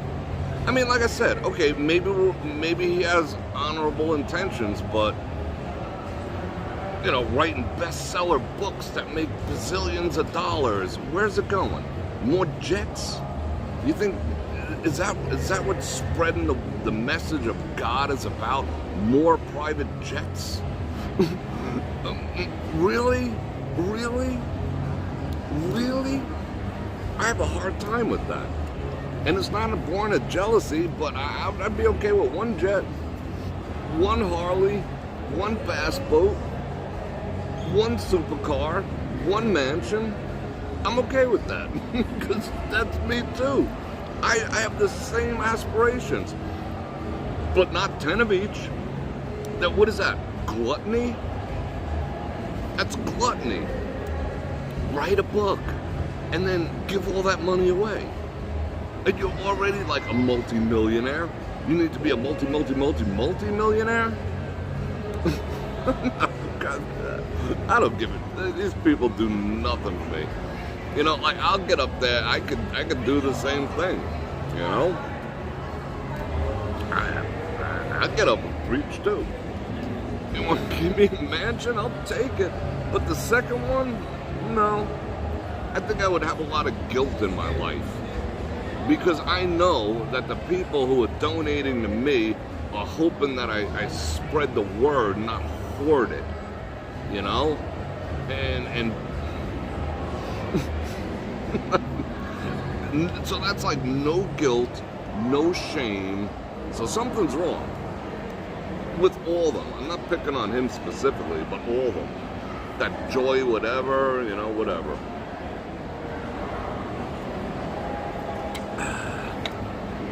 But they are reaching people. So, you know, on a mass scale. So it is what it is.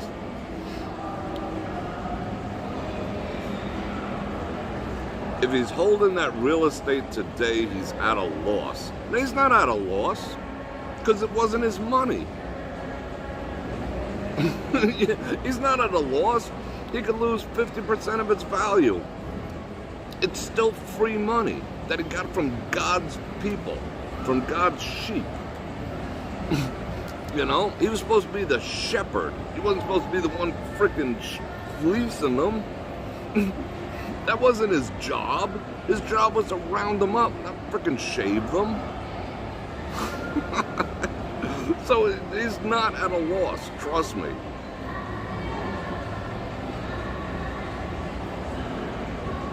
What about a Crystal Palace on land? I don't know about the Crystal Palace thing. That I have to look into. I knew someone who sold all the flowers to that place, the Crystal Palace in California, and his place burnt to the ground mysteriously. I gotta think about that. Yeah, pimping religion for personal gain. I mean, you think that's got God Almighty's seal of approval on it? That looks like Vito from The Sopranos back there. He's gonna whack me or something. You think God's just like, go bro, go bro, go bro. Yeah, I'll give it. Yeah, all right. Here goes some scripture, Joel. Drop this scripture on him on Sunday and say it just like this, you'll get another mansion. You think that's what's really going on back there? I think somewhere along the line he's just like, sick life. I could wear Tom Ford suits, hang out, you know, fly around the world, been around the world, and I. Please.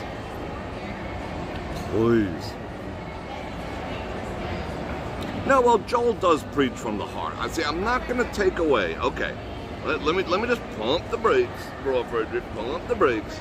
I'm not taking away from his message. I'm sure he's helped a lot of people.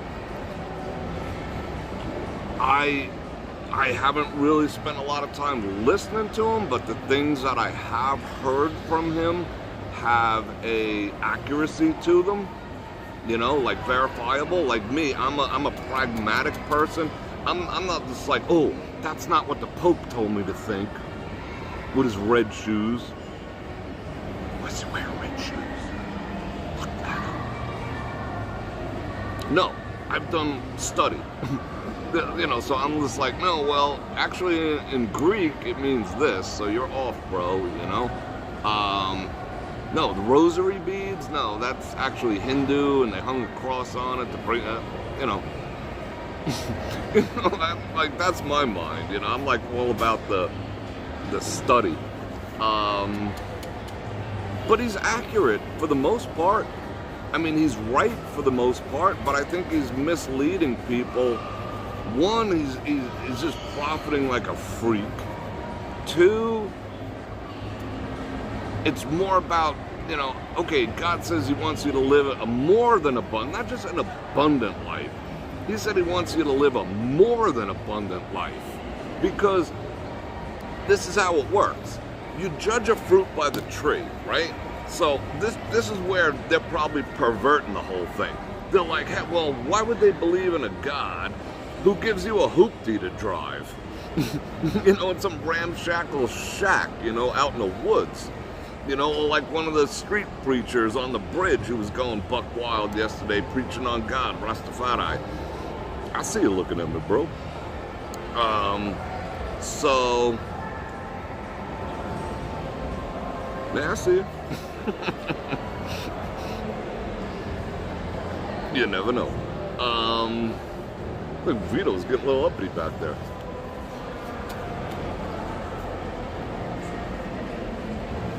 I lost my train of thought. Bring me back, bring me back. Bring me back. What was I talking about? I got a super creepy feeling off that.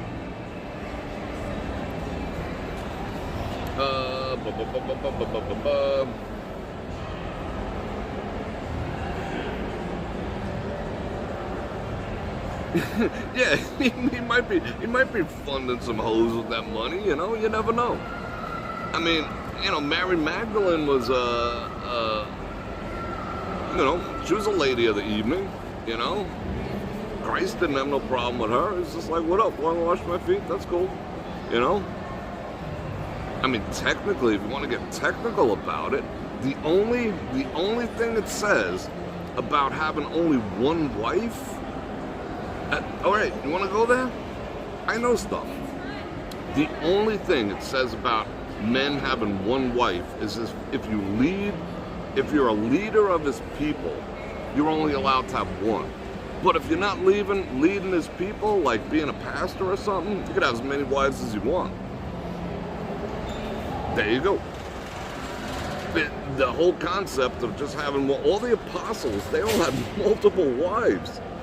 You know, they did. You could read it. They all had multiple wives. They were like freaking slew of women. You know, God don't have a problem with that. One per customer is a modern thing that, you know, like the Amish would say, the English came up with. Yeah. Bum, bum, bum, bum.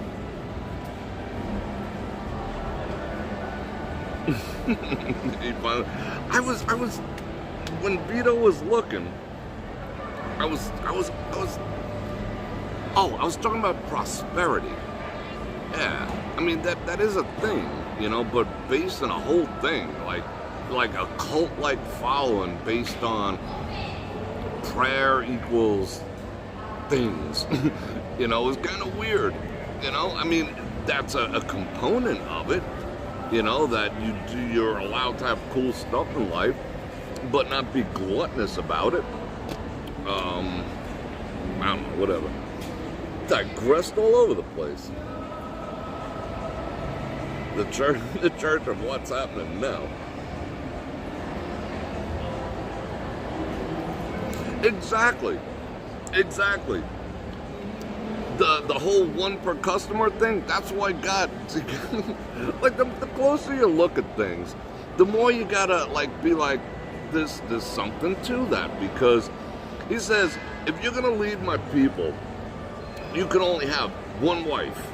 Because if you got more than one wife, you don't have the mental capacity, because just having one woman is like sometimes a daunting, absolutely daunting task. There's no way you're going to be an effective leader if you have more than one woman. And sometimes even one woman will put you put you out to pasture. You know? Tell me that's not wisdom right there. I feel like I have to give her money. But she did come out with this. I gotta give her some money. What time is it? 7? Oh, I'm gonna read some of your messages real quick. I want to see where your guys' heads are at. Did I make your heads explode yet? I don't know. It's just something that had to be said. One man, one woman, amen. But at the same time, one man, many women is okay too. Because it's biblical AF. There's nowhere in the Bible that says that, I mean, from the beginning of time to now, men have been, multiple wives is a thing. It is a legitimate thing. Now it's illegal and it's frowned upon, and the sister wives and all this other type of stuff. Since when? Did God come down and say that? The Bible says it's okay. I'm not condoning it or telling you anything. I'm just setting the record straight. The one per customer thing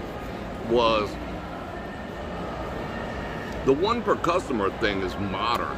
It's very, very, very modern. Like, you know, throughout all the history of time, in the past 75 years?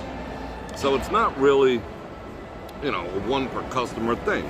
But women, that make their head explode. But in the grand scheme of things, you have more children, you have more community to raise children. It takes the burden off everyone. Like, if, you know, had a bunch of women who could get along, what? That's all I'm saying. What's wrong with that?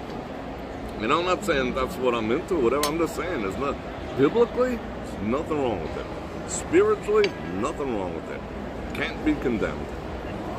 You know, women would have a problem with that but, you know, what do you mean I gotta share my man? But after like 20 years, it'd be like, yeah, you good, you take him. You know, I get to watch TV tonight, right? Tell me I'm wrong, ladies. All right, let's see. What are we talking about? That was when they could afford more than one. Yeah, that's true too. To Abraham, probably the first important leader in the Bible I mean, they all men throughout history. It's always worked out that way, you know?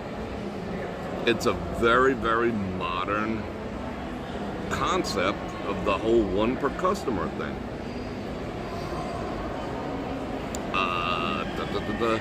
How about the Unitarian? I don't know much about the Unitarian Church, but I will look that up.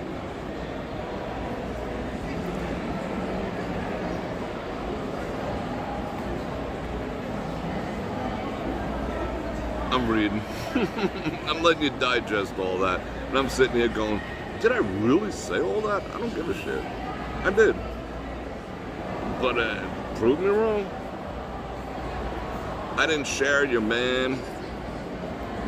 No. That was your prerogative, you know? Bro, you are so... Thank you, Roxy.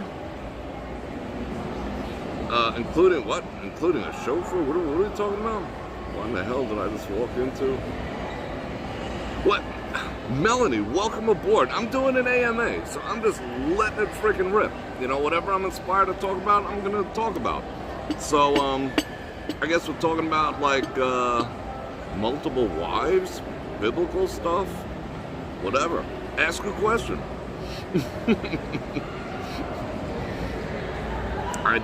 It's just the way it is. It's just the way I roll. Is everyone digging the new thumbnail? Is that inspiring you to watch or no? Well, this is interesting. So, want me to keep going? I'll keep talking. I'll keep dropping the truth bombs. But the whole concept, like I said, since the beginning of time.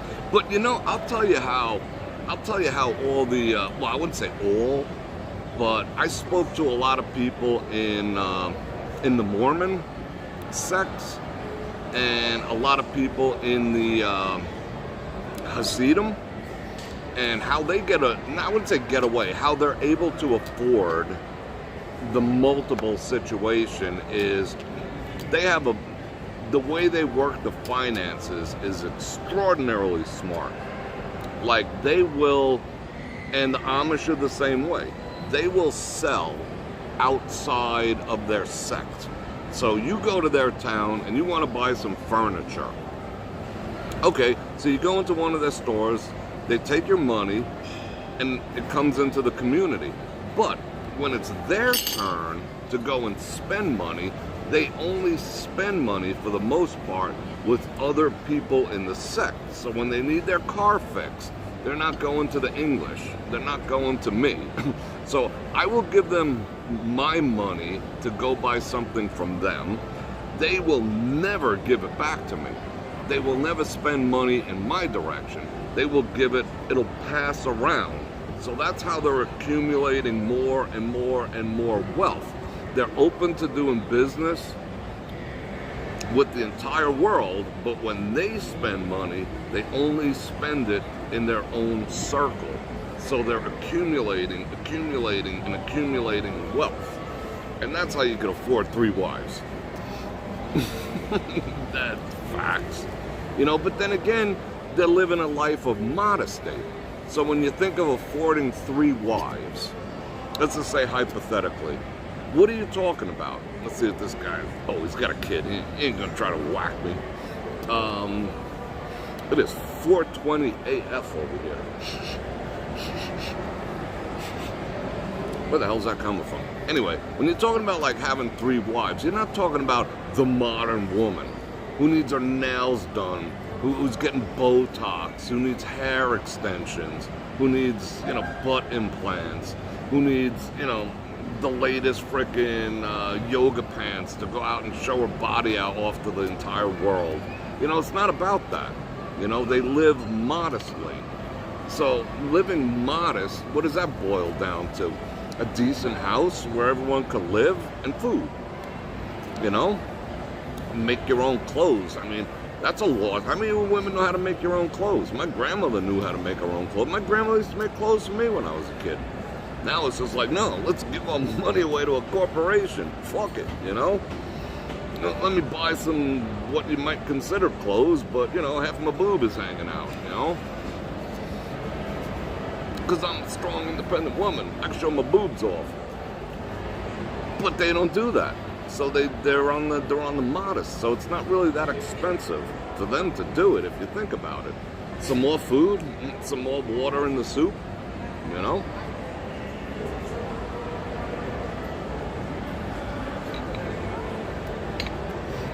But, I mean, if you think 3 modern women, oh, that's, you know, that's $1,000, $2,000 a month just in lip filler, you know, just in lip filler, you're coming out of pocket $1,000.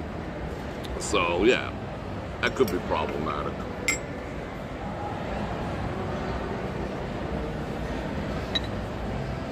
Then you gotta send them all on girls' night out so they can look at other men and shit.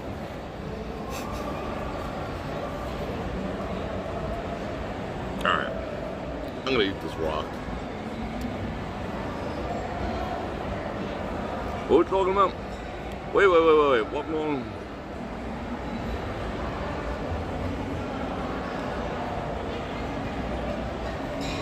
I didn't say nothing about polygamy.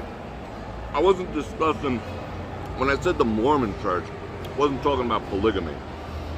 In the context of what I was talking about the accumulation of wealth, you know? But there are Mormons who have multiple wives, I know that for a fact, but... have you ever studied Jehovah's Witnesses? I tried to have a conversation with a few that knocked on my door a few years ago. And they started, because the way my mind works is like the same way that, you know, this whole quest of knowledge started to begin with. You know, me questioning shit. And they came to my door once and they were telling me about the 144,000 and you gotta preach in order to get your ticket to the 144. And I was just like, wait a second. So if you get me on board with what you're talking about, isn't that lowering your odds?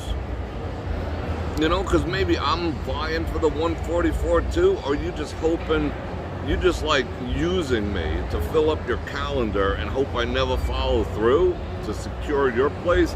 Like, it didn't make sense to me what they were saying, but they were kind of on the young side, you know, so I kind of cut them some slack, but I never really looked into it all that much, but I will. Like, I'm going to look into the Unitarian thing, and I'll look into what the Jehovah's believe. But yeah, they don't celebrate Christmas. I mean, I don't believe in organized religion. I don't believe in any organized religion. I just don't, you know? I mean, your spirituality is between you and God. And that's it. No middleman, no adulterated nothing. You don't need anyone's permission. Bless me, Father, for I have sinned. Because you're his representative here. You don't need none of that crap. It's just you and him. Bam. And that's it, you know? So, a religion is like I said in the beginning, it's a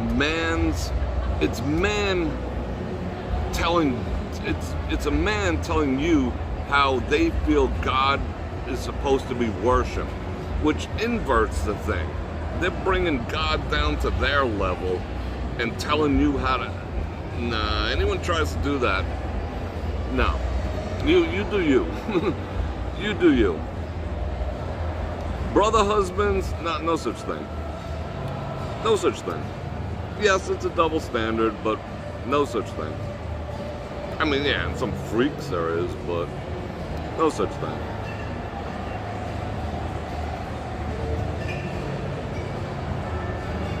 Oh, was that directed at me, all classics? Yeah, I'll sit down, we'll discuss all this stuff. They don't celebrate Christmas, what is Jehovah's Witness, and they sell gifts the day before and the day after. Like, so. Yeah, I mean, I don't, you know, I gotta think about it. I gotta study all this stuff. But like I said, it's an organized, I mean, as soon as because I grew up in the Roman Catholic thing, with these people writing their own Bible to hide shit from you, you know? They're just like, quick, rip that page out, put another page in, you know? It was so deceptive, you know? It was so deceptive. It was just a way of control. Just control. I mean, they used to sit us in auditoriums and tell us we were all going to hell. No matter what we did, you're going to hell. You're going to burn in the eternal fires of hell. And I'm like, you first, asshole. You know? You first, asshole. Because what you're doing is evil. You're playing for the team down under. And that ain't coming from up there, bro. Yeah, cut out the middleman, pass the savings on to you. Exactly. Bingo. Yeah, it's a friggin' farce. Oh my God.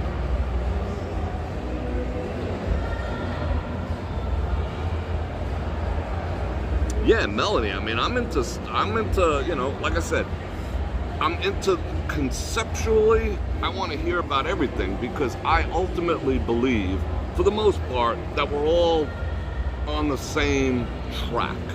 Because God is going to speak to people in languages they understand. You know, like I was giving the analogy, my ancestors were Nordic. They believed they believed a very similar story to the cross, except theirs had a tree. You know, he gave an eye, he gave a son, which is the eye, and you know, like God ain't gonna speak to you in a language you don't understand. Nobody's gonna speak to you in a language you don't understand. God spoke to me and he sent me a hot chick to frickin' grab me out of the depths of shit. You know? I told you that story already. If he didn't send me a chick, I wouldn't be where I am today. You know? If he sent me a dude, I'd be like, hey, get away from me, bro. I don't frickin' play like that. You know? I just would have been like, yo, step back. But he sent me a chick and I thought I was gonna get laid. Next thing you know, she's reading me the Bible. God will only speak to people in a language they understand. Sometimes people understand this. Sometimes they only understand this. You know, and that's why you have to only speak to people in a language they understand. Some people, you cannot be nice to them. Some people, you gotta, not all angels are gonna, play a harp, you know what I'm saying? And some people don't respond to anything but kindness and gentleness.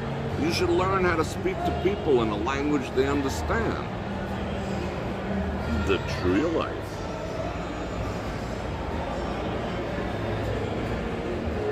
Yeah, but like I said, those priests and whatever, they used to beat the crap out of me. I mean, I learned to take more of a beating in Catholic school than I did in the streets. That's how I got hard. Like, after a while, like I said, I used to call them on their shit, and they'd whip out those frickin' rulers and anything. I'd be like, go ahead. And I'd let them beat my frickin' knuckles until their arms were sore. And I'd be just like, you bored yet? You know? I love challenging them. Yeah, it's gotta be in a language you understand.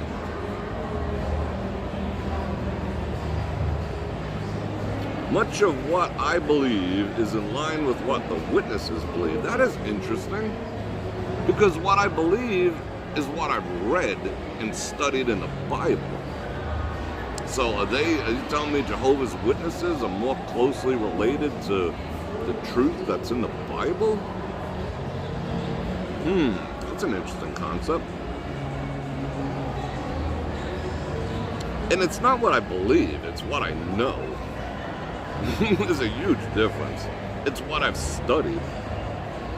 Miss Google, I know a few people with 2 wives. It's like the good, the bad, and the ugly all over their house. I imagine so. I can't imagine that.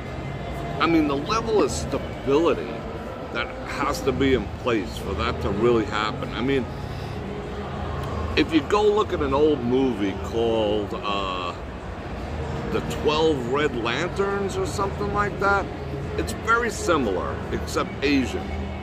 And he had all his wives in like individual houses, but it was like U-shaped, like a bungalow. And they all had their own house. They all had their own servants and whatever. And they had like 12 of them or something, like the calendar. And then he would come along and be like, he would have his servant hang a red lantern outside of like each one of the little houses that they lived in had like a little hanging thing, right? So he'd go hang the red lantern in front of which woman's house, which wife's house he was gonna spend the night with. And that way she could prepare and the whole bit, and the other ones were like, okay, we can sleep tonight, you know? But he segregated them. He didn't let them like, you know, they weren't all like, you know, because they're all getting together like, he said what? You know, and like getting all freaking, yeah, I couldn't imagine that. I couldn't share it. You saw that movie? Yeah. Something of the Red Lantern or whatever. I mean, he died at the end. They study it inside now. That's cool. Yeah, so a nun choked you. There you go. Isn't that so godly? Getting beat by a nun. Stand for something or fall for anything. Bingo. Well, this was interesting. I just wanted to answer a question, but I'm just whatever. I mean, obviously, you know, it's an interesting topic. I like talking about stuff. I'll have a whole section dedicated to it because there is a lot of practicality to this thing too. Because the way my mind works, like I said, like the principle of believing equals receiving. That's straight out the Bible. You know, what you believe, you receive. Book of Job, things that I feared most came and got me, yada, yada, yada. Not the yada, yada, yada, the word, but I could turn it into practical information. You know, it's like pragmatic information, like gravity, you know? And that's the way my mind works, you know, like I can get past the voodoo of it, you know, the mystical aspects of it, you know? Believing equals receiving, because the mind is a powerful thing. You know, you will manifest, like all this manifest bullshit, like, you know, every woman's gonna manifest a good man while she's walking around with yoga pants on and whatever. You know, they're gonna manifest this into let me sit back and let the world bring me what I need, whatever. Good luck with that. Anyway, but belief is a powerful thing. Belief is a powerful, powerful thing. Powerful ally and a powerful enemy. Now, can you call that prayer? Can you call your beliefs prayer? Does that make it a little more like, ooh, he said the P word, you know? So that depends on you, what you consider, you know, how are you believing things into existence? I mean, I tend to ask, you know? But here's the thing, I asked one time, like, okay, this is what I'm gonna leave you with. If you're sitting there saying the same prayer over and over and over and over and asking God for the same thing over and over and over and over and over and over and over again, it's because you don't believe. If you get to the place where you could ask once and then just believe that it's going to happen, move on. And be done with it. Because he heard you already. He heard you already. You know? But that's because you don't believe. You're trying to convince yourself, you know, of something. Because, like I told you, believing is a verb. Tomorrow, I believe that tomorrow is Sunday. There's nothing that you can tell me. You can put a gun to my head. You can put bamboo shoots. You can spank my knuckles with a ruler until your arm falls off. There is nothing you're going to tell me that is going to make me believe that tomorrow is not Saturday. So that's how you got to ask for things. That's how you got to believe. You know, that's how you got to pray, if you want to call it that. Like tomorrow's Saturday, but what am I going to say? I know tomorrow, like until midnight, and then I check my watch. Oh, it's Saturday. I was right. No, I know it is. I don't have to frickin' ask for something a bazillion times. I ask once and I move on. Uh-oh. Are they here to get me? Is that the thought police back there? Did YT send them? That's funny. Anyway. No, it doesn't say anything about continuing to ask. I mean, if he was a loving God, why would he want you to beg? You know? I mean, just think about it logically. Why would he want you to beg? Oh, I'm so unworthy. I'm such a piece of shit. I'm such a piece of shit. Oh, could you please do this? Well, I'm praying to a God who makes me beg like I'm a piece of shit. You know? I'm gonna ask a God who treats me like a son, you know? Not in your case, daughter. I ain't gonna beg, you know. I'm not gonna grovel, ask multiple times. No, I've never seen any evidence of asking multiple times. You know, there's certain things that he wants, but like constantly begging for the same shit is not one of them. That is a very, all right, that comes from like what my background in Roman Catholicism. Say 10 Hail Marys for our fathers and do it while standing on one foot. And then do all the Catholic aerobics for like an hour. Up, down, kneel, pray. Up, down, bow, kneel, pray. Up, down, bow, kneel, pray. And use beads. That's works. It says right in the Bible, you are not getting anywhere doing any fucking works. And yeah, I cursed. It says right there, works ain't getting you shit. Counting your little beads and saying prayers over and over and over, and this is some guy who says he's representing God is telling you to say 10 of these, 4 of those, and 3 of these, and praying on these little freaking beads, which is pagan. Because not just because I have a cross on the end didn't change it. That's works. That's works. That's bullshit. That's all bullshit. Yeah. I know stuff. Stick around. I'll get you on board.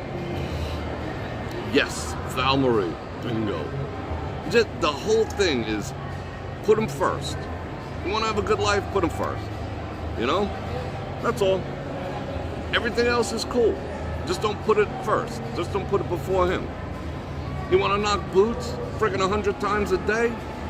God don't care. Guess what? Just put him first. Hey God, let me not have a heart attack while I'm knocking boots 100 times. It's freaking simple. People want to complicate it. Come on.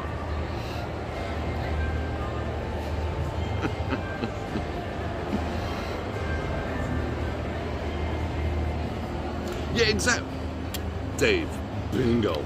That's what I was saying before, that, you know, all this other stuff, like praying to saints and all this other type of shit is straight up idolatry. You know, it's so clear. But that's what they want. They, you know, like organized religion wants to train you on idolatry, because that's one of the greatest sins that you can commit is idolatry. And that's what you look around. This is idolatry. Oh, Cardi B. Oh, this football player. Oh, that actor. It's all freaking idolatry. You know, and it all started with Hail Mary, full of grace, the Lord is with thee, blessed art thou among women. I even have that memorized still, frickin' from 40 years ago. And it's idolatry. Worshipping. Don't get me started. Yeah, but you're asking Mary to intercede for you to her sin. But she's... Ooh, we got some work to do. We have some work to do. Mary is not in heaven yet. She can't hear you. She was a human being, and she's waiting just like everyone else is. She's waiting just like everyone else is. Just like your grandma and the rest of your family. She's not up in heaven like partying or knitting everyone's sweaters for when we show up. She doesn't have any extra special powers. Believing that she's going to make intercession would have a connotation that she's got some power. What kind of magical powers does Mary have? Where in any biblical sense does she have like powers to do anything? Where in the Bible does anyone but God and his son who died have any power over anything? Nowhere. It doesn't say saints and Saint freaking Francis is gonna do this. I mean, what magic powers does he have? Where did that come from? What magic powers does Mary have? Where does it say that? Where are people deriving that a human being was granted magic powers to intercede? There's no substantiation whatsoever of that.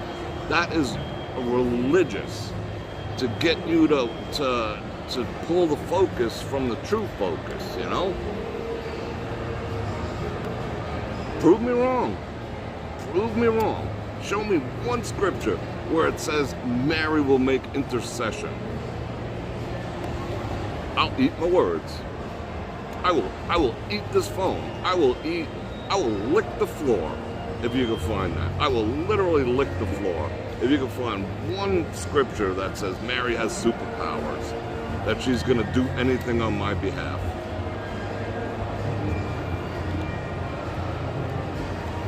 I will. But I know I won't have to. Oh, that was cool. See, that was God right there. He was just like, right on, bro.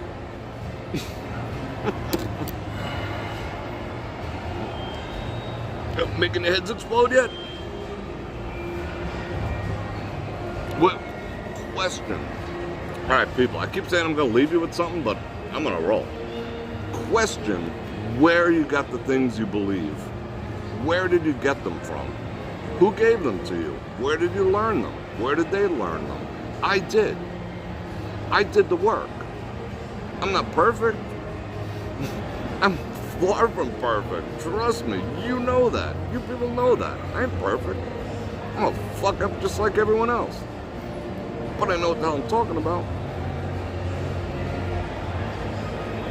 I did the study, but always ask yourself, where did I learn that from? Like when you get questioned, where did I learn that from? Oh, I learned that in school. I learned that from what? Where did I read that somewhere. I saw it on a t-shirt. Where'd you learn that from? It's just accepted that a woman named Mary is gonna rub her hands together and do some voodoo in your life? That would be like, oh, what? Then who's God? Then she's God? Or is God not God? Or is like, how's this working out here? Like, he took this woman and shared the power with her and said like, all right, because you're Mary, I'm gonna give you half of my power, and you go down there and like send some lightning bolts. That's preposterous. I mean, I'm sorry, but it's preposterous. She was just a person. I mean, granted, you know, Immaculate Conception's pretty freaking powerful.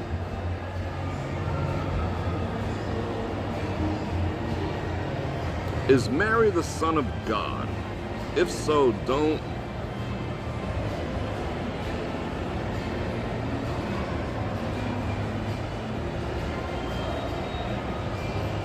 Is Mary the Son of God? Mary is the Son of God. What? She bore the Son of God. Is she a good person to have in your corner? But does she have power? Is she in heaven? Ask yourself that. Is anyone in heaven currently? Have you ever read Thessalonians? Read it completely? Read it absolutely completely? What does it say? Just read Thessalonians tonight and tell me what it says. No one's in heaven yet. But here's the thing. What happens when you sleep? Uh-oh. The thought police are over there again. They're looking at me. Alright, we'll get into that in another we'll get into that in other conversations. Ask Jesus to turn water into wine. Ba-ba-ba-ba.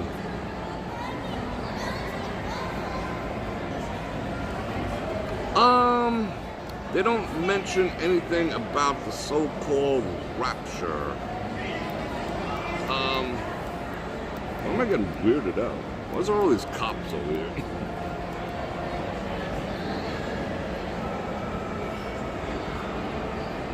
There's like a bunch of them standing over. I mean, am I gonna get arrested for talking?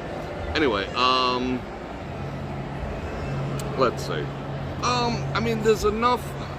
Okay, the book of Revelations is written about the future, so it's very, very hard to interpret because it's extraordinarily hard to interpret. I don't think anyone's ever interpreted the book of Revelations accurately. I have my own thoughts about it. I think to a certain degree we're kind of like, you know, we're kind of on the cusp of a lot of things there, but people have been saying that for thousands of years, you know, that we're leaning in that direction already. That's a tough one. Now, what is the rapture? I mean, just like I said, Thessalonians clearly says that everyone who's died is asleep in Christ. Straight up. It says it. Yeah, watch, they're coming again.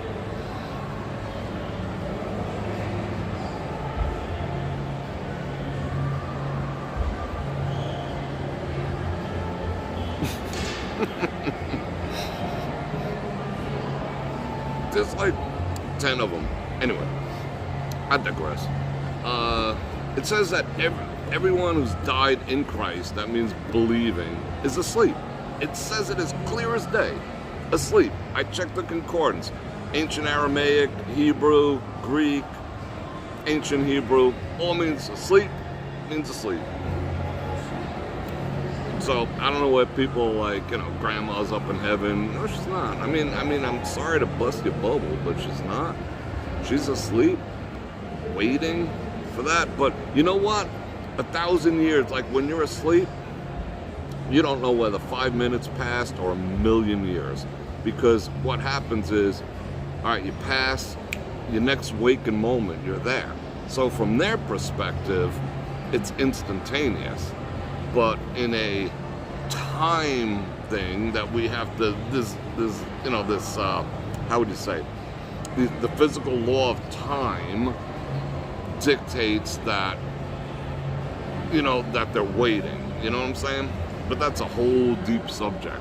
So no, your grandma and grandpa are not partying up in heaven. They're not making intercession for you. They're just asleep right now. And they're all gonna wake up at the same time, like bam, party. This is the way it is.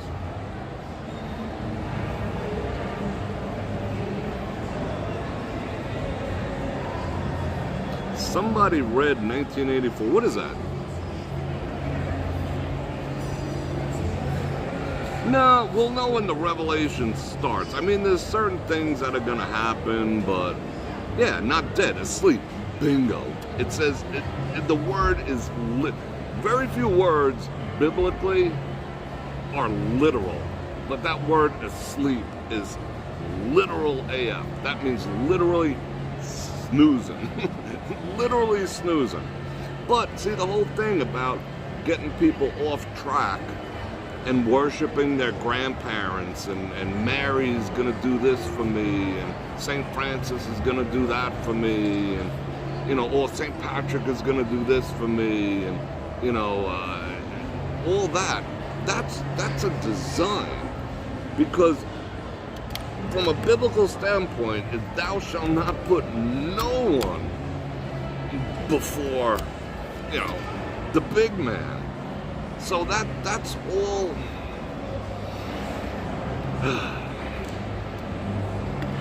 There's not a lot of butthurt tomorrow. It is what it is. That's idolatry. I'm sorry. How do I feel about mediums?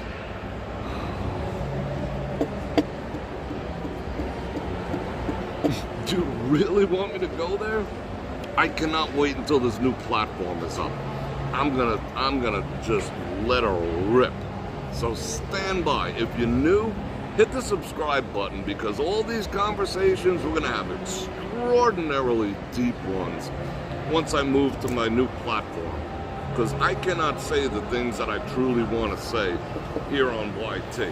Because they demonetized this, So I'm not like Joel Osteen or anything, getting another fucking mansion out of the deal by telling you the truth. Because they're already taking my money, Let me see if I missed any super chats, speaking of that. This is my parking gets covered. Because all I want is my parking covered. I don't need a mansion. Alright, nope, no super chats. Okay, mediums? Alright. You want to go there? Alright, let's go there, and then I'm gonna go. Let me see what my blood pressure's at. It's at 110. I'm hyped. Well, I also got 2 Americanos in me. Alright, here's a simple one for you. Alright, God is omnipresent and omni-wise. He knows everything that goes on. He doesn't have to be there. The D is not. The D is not omnipresent, right? He's not everywhere at all times. So, he has agents that function as his eyes and ears, being that he cannot be in more than one place. So he has agents. He has certain type of agents. If you remember, when the D, I hate saying his name. You know what I'm saying? You know what I'm talking about? I don't like saying the name. When he was thrown out of heaven, he was also kicked out with a third of all the angels that were on his side when they tried to pull off the coup, right? where did they end up? Well, the ones who caused the flood of Noah are permanently imprisoned, because that's just how evil they were. They got permanently imprisoned. But there's only a few that did that. Okay. It's getting deep. The rest of them are here. Guess what? The rest of them are here because that guy, he got kicked down here with a third of all the angels. What are they now? The spirits. Remember, what did I tell you last night? And a lot of you people were like, whoa. Remember I told you good people are living behind enemy lines? Why do you think I said that last night? I didn't tell you why, but who's really running the show? A third of all the good ones are down here. And you know what? They recruit humans also to do their shit. So when you have a freaking medium telling you your future and all the rest of that crap, what team do you think they're playing for? Ooh, let me look into my crystal ball. Why do you think they know stuff? Oh, I mean, even if they pull off like something legit, like, oh, I believe your grandmother's name was this and she was born here, to try to, to hook you into the relevancy, that's because they all fucking communicate together. They have a network. You know what I'm saying? So mediums? No. Tarot cards? No. Ouija boards? No. Don't mess with it, because you're messing with shit you shouldn't be messing with. So if you consider yourself, like on point with like your future, don't mess with that shit. Just don't. Yeah, well, they're deemed, yeah, but you don't have them. You don't consider yourself having, like, all the, oh, my demons. I gotta deal with my demons. Don't own that shit. Do not own that. Like I told you, this is how you deal with it. Wow, we're going there. Like, what do I tell you about illness? Don't ever say, under any circumstances, I have a cold. Don't say that. Start training your brain to think different. Don't, because then you're owning it. You're taking possession of that which you don't want. This is what you do. You say, I am fighting a cold. I am fighting. Oh, how do you feel? You don't sound, you don't sound yourself today. I'm fighting a cold. I am fighting a cold. You don't say, I have one. What? You just took the title. You just put your name on the title of that shit.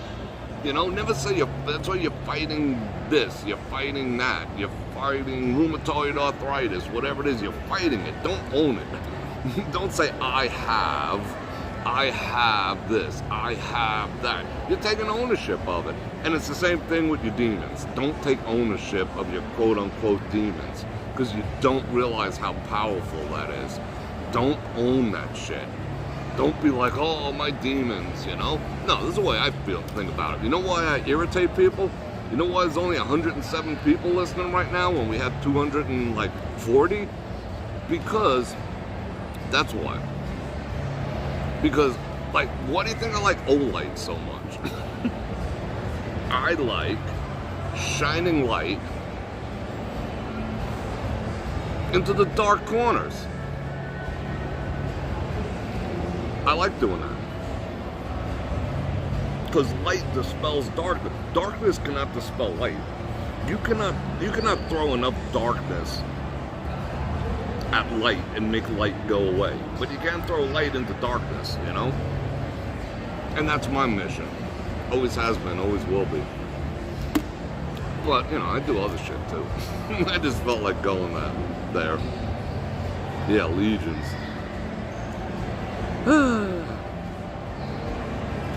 Every time you sin, we all do it. I mean, this, like I said, we're all, but like I said last night, we are living behind enemy lines, you know, and the temptation is massive, and it's getting worse, and it's getting insidious, because, you know, we were trained, yeah, you know, Mary is gonna toss down some blessings for you, and and this, we were trained in idolatry from the time we were young, so, like, we fall prey to shit really even. But see, does God care if you drink? No. Does God care if you're 420? No. Does God care if you have 3 wives? No.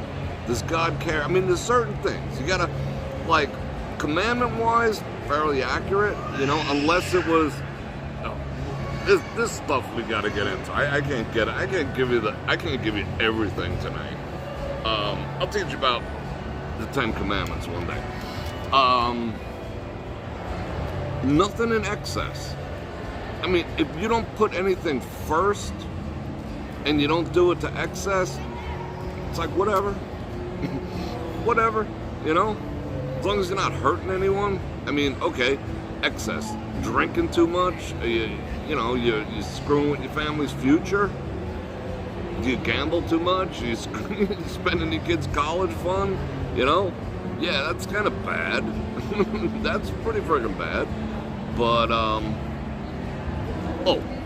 okay. I keep saying I'm gonna leave you with something. Think of this. I thought about this playing poker once. I was thinking about it. You know what? I'm sitting down, and I'm like, I'm saying a little prayer, right? I'm like, God, I need to win some money, you know? Let me, you know, let me beat this table, you know, yada, yada, yada, yada, you know? And then I was thinking about it while I was there. I was like, what if someone else at the table prayed too? And was like, hey, God, let me take everyone's money. I gotta pay my mortgage. Who does God pick? Who does God pick? Me or him? See, if he picked him, then God doesn't play favorites. That's why, like, Mary doesn't have special powers, because God does not play favorites. God is as even-keeled when it comes to people, you know? He don't pick favorites, he don't play favorites, you know? So, is he gonna pick him, is he gonna pick me? Well, knowing that he doesn't pick favorites, we're both screwed? I mean, how does that work? And I went into this whole thing, I thought about that for days, and I came to the conclusion that you have to just be able to pray for, you can't pray, or you can't believe for like zero-sum events. You know, it's like you will never get a result of your believing if someone has to lose in order for you to gain. Always remember that. That is not gonna happen. So you could like just always think about that. Does someone have to lose in order for me to get what I want? Because that shit is never gonna happen. It's just not. So you have to think about that too. And that took me a long while to realize, but you know, the whole zero-sum game, because then it'd be favorites. It'd be like, yeah, all right, this guy over here, he's asking for the same shit, but I like you better, bro. I'll hook you up, brother. Yeah, it's not the way the game works. So you can never ask for or believe in anything that will cost someone else something. But there's, you know, there's other little things. You could just like, you know, believe for wisdom to make sound decisions while you're playing poker. You know, and he could believe for sound decisions while he's playing, you know, and you're not making God, you know, try to pick between the two of you.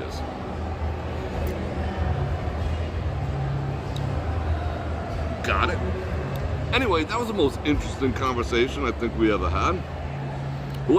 Yeah, well, it does boil down to believing, but if someone has to lose, my point being, I mean, okay, if we both were believing for different things, but if we're believing to beat each other, if someone has to lose in order for the other person to get what he wants, you got no business believing for that, because your mindset should not be, I have to do, this guy has to lose in order for me to win.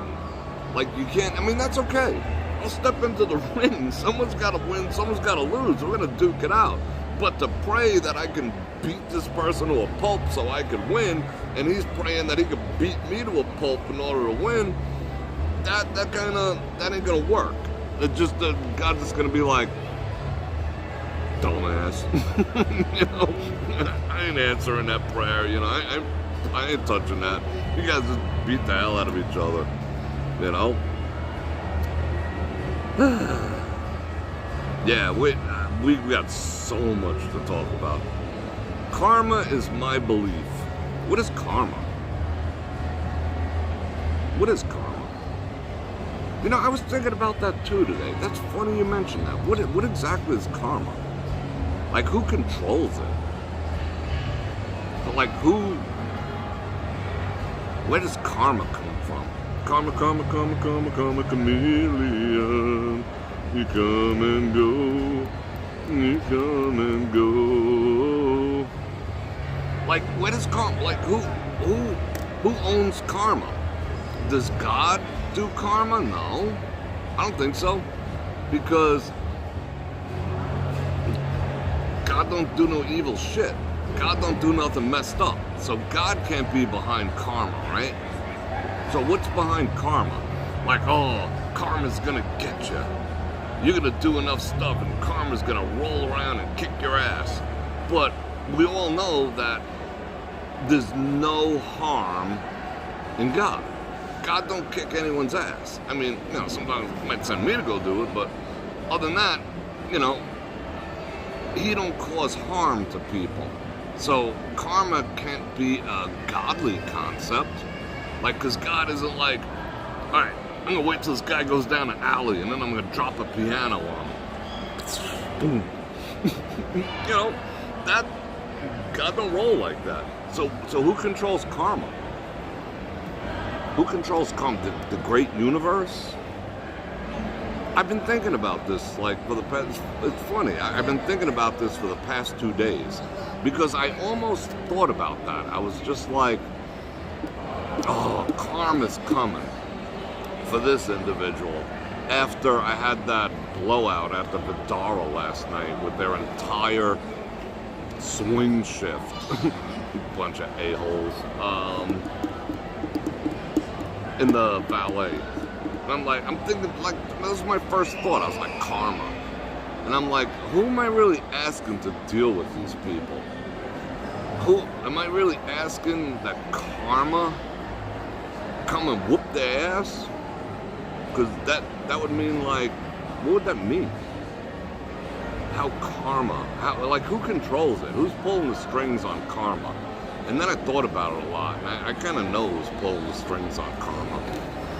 So, it ain't him. The great universe. What is the great universe? I don't know. Whatever. It's a law of nature. It's a law of nature. Karma is a law of nature. Go think about that a second. A law of nature. Like gravity? But I could prove gravity. Like, gravity is a law of nature. I could prove it. It's immutable. Karma I cannot prove. How do I prove karma? I've not seen everyone have karma. I mean, there's a principle of you reap what you sow. You know, you do reap what you sow. If you go around spewing shit, you tend to get shit. You go around spreading good, you tend to get good. Is that karma? Or is that just fruit? You know, is that just fruit? You could always judge, like even biblically it says you could judge a tree by its fruit. You know, an apple tree doesn't grow oranges. An orange tree doesn't grow pears. You could judge the kind of tree by the fruit. Like, would you take financial advice from someone driving a hoopty? No. You know, you'd be like, yo, if this is your tree, where's your fruit? You know, if you're an apple tree, where's the fruit? I mean, I get with the Joel Osteen too. You know, would you? If you're saying you could be successful and wealthy in life, and you know have the things that you know you want and need, and you don't have them, you're driving a hoopty. I don't want to get on board with what you're selling. So yeah, I drive a nice car, I have a nice house, yada yada yada. I got fruit from the tree that I am, so people can recognize it. I get that, but not a friggin' orchard. So what is like? How can you make tangible karma? Isn't that like wishing bad on someone? Like hoping karma catches up with them. That's what I was thinking about today. I actually felt guilty. I was just like, I'm supposed to be a decent human being. Why am I hoping that something bad happens to someone? You know? Sometimes in the heat of the moment, you gotta speak to, you know, people in a language they understand. I get that. I have my whole life. But why would I want to wish something bad upon a person? How about I'm like, F karma, I hope this person matures. I hope this person grows up. I hope this person educates themselves. I hope whatever is leading this person to behave the way they are, that somehow there's some type of intervention that just comes into their life and they become a better person. Shouldn't I be thinking like that rather than karma's gonna get them? Isn't that like wishing evil on people? Doesn't that make you evil if you wish evil on people? Or you sit back and say, ha ha ha, karma's gonna get you, bro. You're wishing evil. Do good people wish evil on people? Other people, even if they're bad? These are the questions that need to be answered. You know, so that's what I was thinking about that whole karma thing today. I felt bad. I was like, I'm actually wishing this guy gets fucked up. That makes me kind of fucked up too. If I'm wishing, oh well, that's not me. That's life is gonna do that. The great universe is gonna shit all over him because he shit on me? What does that say about me? If I'm hoping karma comes and does something, you know? Handle it yourself or hope he does better, you know? But the invisible karma is gonna come from the sky and the law of nature is gonna whip around and kick him in the balls. Why would you wish bad on other human beings? You know, that's how I felt. That's so funny. I've been thinking about that since last night because I was down that karmatic road, you know? And trust me, shit will happen, you know? Well, I'll tell you the story of what happened at the valet, but me wishing for life to, you know, like if I got him fired, he deserved it, you know? If I got him fired, or all three of them fired, they all freaking deserve to be fired. But I don't want to, like, karmatically, you know, the universe to ruin his life or, you know, lose a leg or something so he can't work, you know? What does that make me? No, I mean, go find another job because, you know, you effed up. Or I've given them the opportunity to come apologize, you know, and be like, you know, make good with me. That's all I wanted from the get-go. But they didn't.